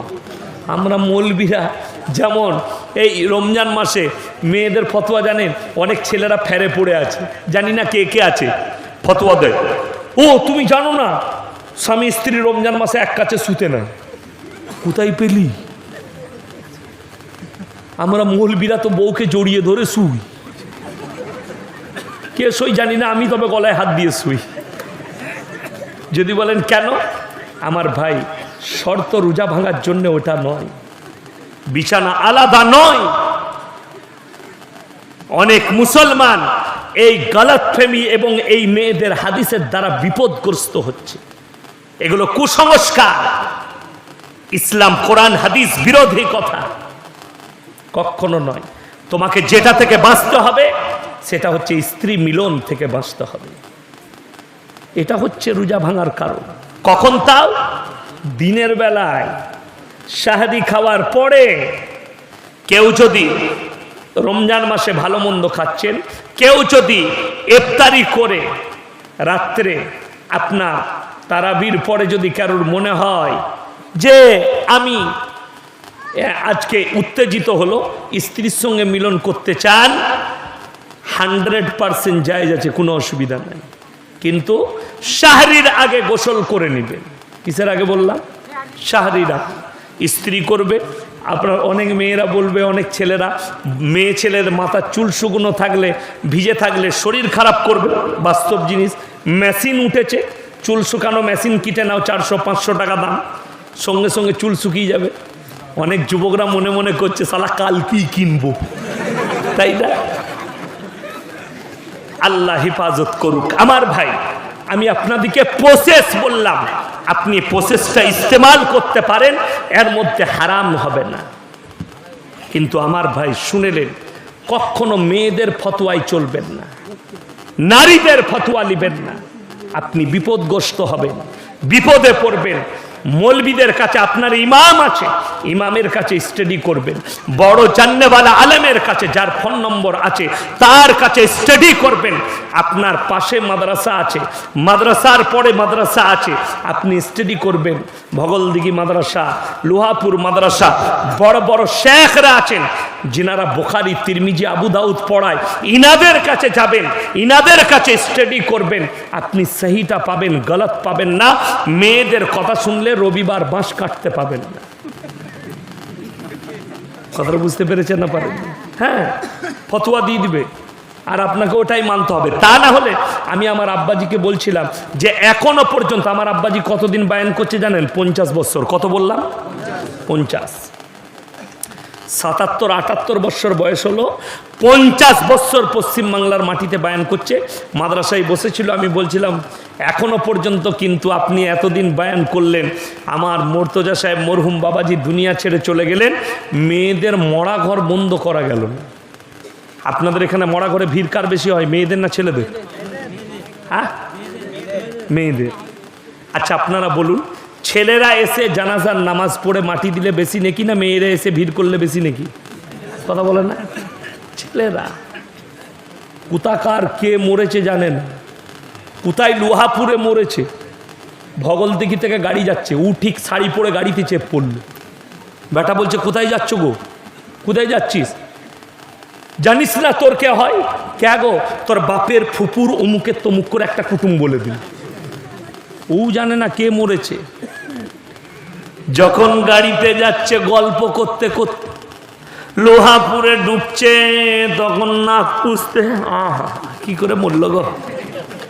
যখন ঘরে ঢুকেছে বলছে খালা তুই কি করে মরে গেলি? খালা বলছে দেখে কানলো, আমি মরিনি, তোর খালু মরেছে। ও কিন্তু আন্দাজে চালাচ্ছে, ও জানে না তো মাছে আলু খেতে গেছে, না হলে গোসে আলু। কথাটা বুঝতে পারেননি? আমাদের দেশে চরম চলে। আরে রমজান মাসের লোক মরছে আমাদের দেশে, তাও খানা রান্না করছে। আপনাদের এখানে হয় না, আমার বর্তমানে হয়, অনেক জায়গায় হয়। রমজান মাসে খানা করা এর থেকে বড় হারাম কাজ আর পৃথিবীতে কিছু নেই। আপনাকে দেখিয়ে দেবো, লোহাপুরে মুসলিম হোটেল খোলা আছে, ঠিক কিনা কথা বলেন? বীরভূমে, মোড়ারোয়ে, আপনার ওমরপুরে, বহরমপুরে মুসলিম হোটেল খোলা আছে। বিশ্বাস করুন, না হলে একবার বোম্বেতে গেলে দেখতে পাবেন রমজান মাসে সাহারিতে বন্ধ হয়ে যায়, সাহারির পরে হোটেল একবারই ইফতারিতে খুলে সারা দিন বন্ধ থাকে মুসলিম হোটেলগুলো। কেন? এমন কি জানেন? আমি একবার বোম্বে সফর করেছিলাম, তো একটা দোকানের পাশে দাঁড়িয়ে আছি, চায়ের দোকান, চায়ের হোটেল, যদিও অমুসলিম ভাইদের। তো একটা মুসলমানকে চিনে, সে গিয়ে বলছে এক কাটিং চাই লাগাও। কাটিং মানে জানেন? যারা বোম্বে গেছে তারা জানে, হাফ কাটিং চাই। তো তাকে ওই হিন্দু ভাই কি বললে জানেন? বললে আবে তু कैसा मुसलमान है, रमजान में रोजा नहीं रखा, शर्म नहीं है तुम्हें, चाय पी रहे हो? अच्छा खासा लोग रोजा रख के बड़े ईमानदार लोग घूम रहा है। हिंदू भाई बोलचे तेरे को चाय नहीं बिकने का, बोले इसको मत चाय देवे, निकलो हमारे होटल से। ताकि चाटाई दिलो ना हिंदू व्यक्ति, अगर तू चाय पिएगा तो हमारे दुकान का बरकत कम हो जाएगा, क्योंकि तू मुसलमान है, तेरे को रोजा रखना फर्ज है। কত কষ্টের বিষয়। আমাদের এখানে অনেক হোটেলে চাদর টাঙিয়ে দিয়েছে, ভেতরে মাল খাচ্ছে। আমার বর্ধমান টাউনে ঘরে বাপের সাথে বসে ফজরের সময় মনে হচ্ছে আব্দুল কাদের জিলানি দিয়ে আপনার সেহরি খেয়ে নিলে ঝেড়ে, তারপরে বেলা 12টায় বর্ধমানে হোটেলে, গলির ভেতরে হোটেলে ঢুকে ঝেড়ে চালিয়ে দিল। মুখ পুছে এসে ওরে বাবা রে ইফতারিতে বসে গেছে বাপের সঙ্গে। বাপ দোয়া করছে, ইউ দোয়া কি বুঝলি বেশি কাঁদছে মালটা, মানে যা চালাইছি আল্লাহ ক্ষমা করে দিয়ে। বড় কষ্টের বিষয় না আমার ভাই, যে মুসলমান ভাই যারা হোটেল খুলে রাখেন, আমি বলছি তারা বরকত খুঁজে পাবেন না। রমজানুল মুবারকের মাসে খুলেন সাহরি থেকে ইফতারি পর্যন্ত, তা না হলে হোটেল বন্ধ রাখো। বোম্বাই দিল্লি বুঝলেন, বলে দিই বোম্বেতে একটা দামি হোটেল আছে, তার নাম হচ্ছে শালিমার, মুসলিমদের গুজরাটি, পালনপুরে বাড়ি। আপনি যখন গেটে ঢুকবেন, একটা গেট নাই, 5 থেকে 7টা গেট আছে হোটেলটা। আমি হোটেলটাই খেয়েছি, মুসলিমদের হোটেল। যতগুলো ম্যানেজার বসে আছে সব বড় বড় দাড়ি আর মাথায় টুপি, 5 ওয়াক্তের নামাজি। যতগুলো ম্যানেজার বসে আছে সেই হোটেলটায় 24 ঘন্টায় 10 থেকে 20 লক্ষ টাকার মাল বিক্রি করে। এত বিক্রি, সবসময় জ্যাম, কুপন নিয়ে দাঁড়িয়ে থেকে ওয়েটিংয়ে খেতে হয়, দামি দামি আর্টিস্টরাও আসে খেতে। সেই হোটেলটা রমজান মাসের গেট বন্ধ থাকে সারাদিন, ইফতারিতে শুরু করে, সাহরিতে বন্ধ করে। কত বড় কুরবানি বুঝতে পাচ্ছেন? টাকা, কতগুলো টাকা লস। কিন্তু কেন? कोई मुसलमान हम है और रमजान में कोई मुसलमान खाना ना खावे, এটা তাদের ইরাদা। আর আমাদের দেশে রমজান মাস এলে অনেক হোটেলওয়ালারা বলে হ্যাঁ শালা বাজার খারাপ হয়ে গেল বে। ঠিক বলছি না ভুল বলছি? এদের মালে কোনোদিন আল্লাহ বরকত দেবেন না। ওই জন্যে প্রত্যেকটা মুসলমান ভাইকে বলবো, যারা রোজা রেখেছি, যারা রাখতে পারেননি, আল্লাহ সকলকে কবুল করুক। জোরে বলুন আল্লাহুম্মা আমিন। আল্লাহ আমাদের তারাবি পড়াকে কবুল করে নেন। শুনেলেন? এরপরে আমি বলবো একটু সবে কদর নিয়ে। তোমরা, হাদিসে আছে, বিজোর রাত্রিগুলোই তোমরা খোঁজ করো, আল্লাহ লুকিয়েছেন। আমাদের দেশে কিন্তু বেশিরভাগ জায়গায়, বীরভূমেও আছে, বর্ধমানে আছে, মুর্শিদাবাদ আছে, বেশিরভাগ জায়গায় 27 রাত্রি পালন করে না করে না? ও আমাদের বর্ধমানে আবার মিহিদানা সীতাভোগ নিয়ে আসে বড় লোকরা মসজিদ 27 রাত্রিতে, এসে বলে হুজুর বিলিয়ে দেবেন। হ্যাঁ বে, মিহিদানাই জান্নাত, মিষ্টিতে জান্নাত। একদিনও নামাজ পড়েনি, বলে 27 রাতে ফাটিয়ে দেব। আপনারা বলুন, এই যে সবে কদর কালকে ছিল না কথা বলে, আগামী কালকে থাকবে, বিজোর রাত্রিগুলো থাকবে। আমার ভাই একটা কথা মাথায় রাখবেন, এই যে বিজোর রাত্রিগুলো, এগুলোই আপনারা ইবাদত করবেন। কিন্তু শুনেন, কারা করবেন, কাদের জন্য? কাজে যারা 365 দিন 5 ওয়াক্তের নামাজি। কথাটা বুঝে এসছে না আসেনি? যারা 5 ওয়াক্তের নামাজি তাদের জন্য কাজে। যারা কোনোদিন নাই, খালি বলছে বিজোরগুলোই চালাবো, তারা কেলানি খাবে, মাল পাবে না। আমাদের দেশে 27 রাত্রিতে ভিড় হয়। কেন? অনেকজন যারা মনে মনে ভাববে এই 27 রাত্রিটাই সবে কদরের রাত্রি, এটা বেদাত। তোমরা বিজোর রাত্রিগুলোই ইবাদত করো। 27 করবেন, আপনার 25 করবেন, 23 করবেন, 21 করবেন, 29 করবেন। বিজোরগুলোই তোমরা ইবাদত করো। সবাই করবেন? জোরে বলুন ইনশাআল্লাহ। বিজোর রাত্রিগুলোই। কালকে বিজোর রাত্রি আছে, হাত তুলেন তো, সবাই ইবাদত করবো। হাত তুলে বলুন ইনশাআল্লাহ। মায়েরা, বোনেরা, সকলকে বলবো কালকে রাত্রে আল্লাহর রাজা বন্দেগী করুন। রমজান মাস কামানোর মাস। আল্লাহ এই মাসটাকে রহমতের মাস দিয়েছে। আপনি ভেবে কুল পাবেন না কত রহমত। কখন বুঝতে পারবেন আল্লাহ কতটা বরকত দিয়েছে রমজান মাসে? ইফতারির খাঞ্চায় বসে বুঝতে পারবেন, ঠিক কিনা কথা বলেন? এখন যে আমাদের খাঞ্চায় ইফতারি আসে, অন্যান্য মাসে আসে? এরকম নাস্তা আপনার খাঞ্চায় আসবে না, রমজান মাসে পাবেন, বরকতের মাস। আপনাদেরকে লাস্ট 3টে কথা বলবো। এই মাসটায় যারা রোজা রাখতে পারেননি তাদেরকে অনুরোধ করব, নিয়ত করে লাও যত কষ্টই হোক কাল থেকে আর রোজা ছাড়ব না। কেউ যদি বিনা কারণে একটা রোজা নিজে থেকে ছাড়ে, সারা জিন্দেগি রোজা রাখলেও একটা রোজার মাসুল দিতে পারবে না। বড় কষ্ট লাগে। আমার মায়ের, আমার ভাইয়েরা, রোজা কেউ ছাড়বেন না, নামাজ কেউ ছাড়বেন না, অবশ্যই পড়বেন, সৎ পথে চলুন। আজকে আস্তে আস্তে দেখলাম, আমার খুব কষ্ট হলো, মনের দিক থেকে খুব ব্যথা পেলাম। বীরভূম ডিস্ট্রিক্টই ইলেমবাজারের কাছে জঙ্গল আছে, 11 মাইল জঙ্গল আছে, 6 মাইল জঙ্গল আছে, আছে না নাই? হাই রোডের ওপরে। সেখানে দেখলাম কোনো অশুভ ব্যক্তি আগুন লাগিয়ে দিয়েছে জঙ্গলে। জঙ্গলে আগুন লাগানো এত বড় পাপ। এই লোকটা সারা জিন্দেগি যদি তাহাজ্জুদের নামাজ পড়ে তারপরও জান্নাত পাবে না। পুকুরে অনেকজন বিষ দেয়, বিষ, লোকের পুকুরে হিংসা করে বিষ দেয় না, দেয় না? কথা বলেন, এর থেকে বড় পাপ কাজ আর কিছু নেই। পুকুরে বিষ দেওয়া, নদীতে বিষ দেওয়া, লোকের ধান কেটে দেওয়া, লোকের ফসল নষ্ট করা, এগুলো বহুত বড় পাপের কাজ। যারা পুকুরে বিষ দেয় আর প্রাণীদিকে কষ্ট করে মারে, আল্লাহর কসম করে বলছি, তারা কাবা ঘরের ফাঁস কাতারে নামাজ পড়লেও কিয়ামতের দিনে রেহাই পাবে না। এই সমস্ত প্রাণীগুলোর বদলে তাকে আল্লাহর কাছে হিসেব দিতে হবে কষ্ট করে। আল্লাহ খাওয়া জায়েজ করেছেন, ধরো যেভাবে খাবার নিয়ম আছে সেইভাবে খাও। বিষ ওই জন্য শুনেলেন পুড়িয়ে দেখবেন। এখন ব্যাডমিন্টন বেরিয়েছে, সেই মশা মারা সুইচ সিস্টেম, ঠিক আছে, ঠিক কিনা কথা বলে? ওইগুলোর তারা মশাকে হত্যা করা হারাম। কোন প্রাণীকে পুড়িয়ে আপনি মারতে পারবেন না।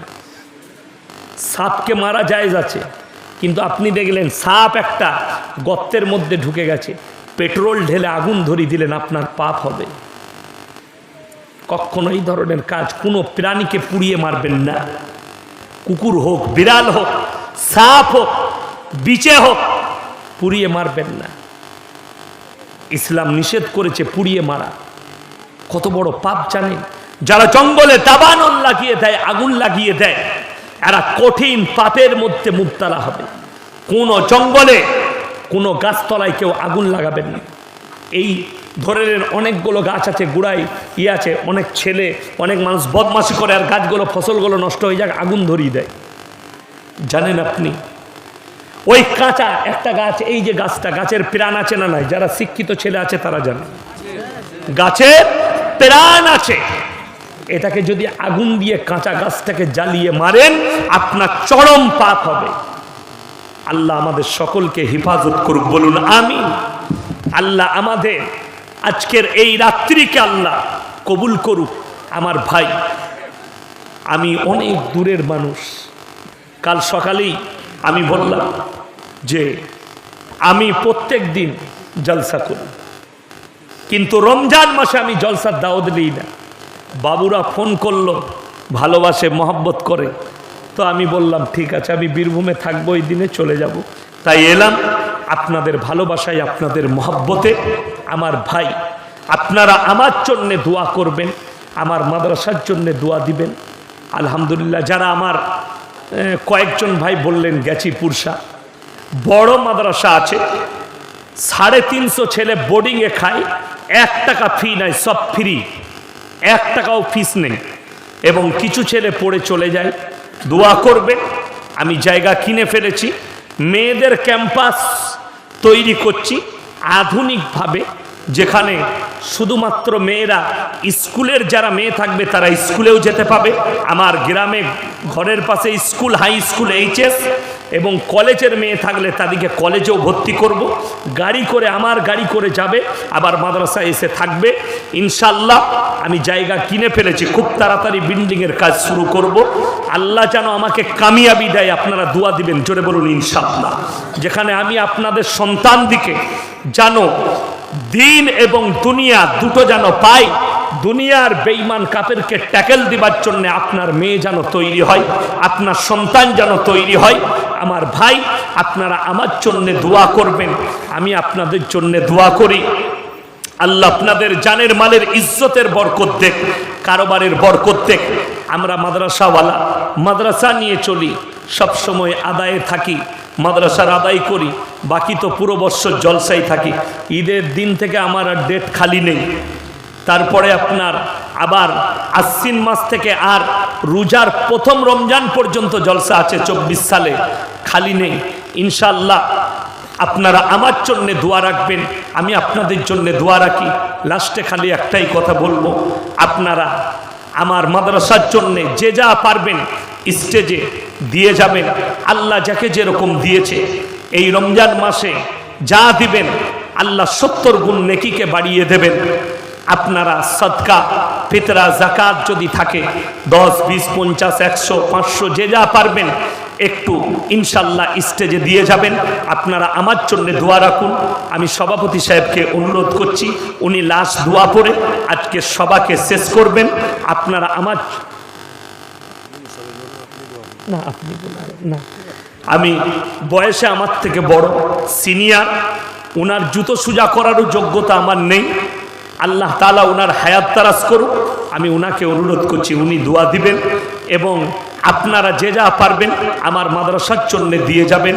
ভাইয়েরা, মায়েরা, আল্লাহ তাআলা কবুল করুক, আজকে সবাইকে কবুল করুক, আমিন। ওয়া আখিরু দাওয়ানা আনিল হামদুলিল্লাহি রাব্বিল আলামিন। আসসালামু আলাইকুম ওয়া রাহমাতুল্লাহি ওয়া বারাকাতুহু। সম্মানীয় উপস্থিতি, এখন রাত্রি প্রায় 12টা বাজতে চলেছে। আমাদের মহানা ইয়াসির সাহেব উনি খুবই গুরুত্বপূর্ণ বিষয় নিয়ে আলোচনা করছিলেন, হয়তো সবাই ব্রেনে ধরেনি। আল্লাহ যেন ওনাদের হৃদয় করুন। আমাদের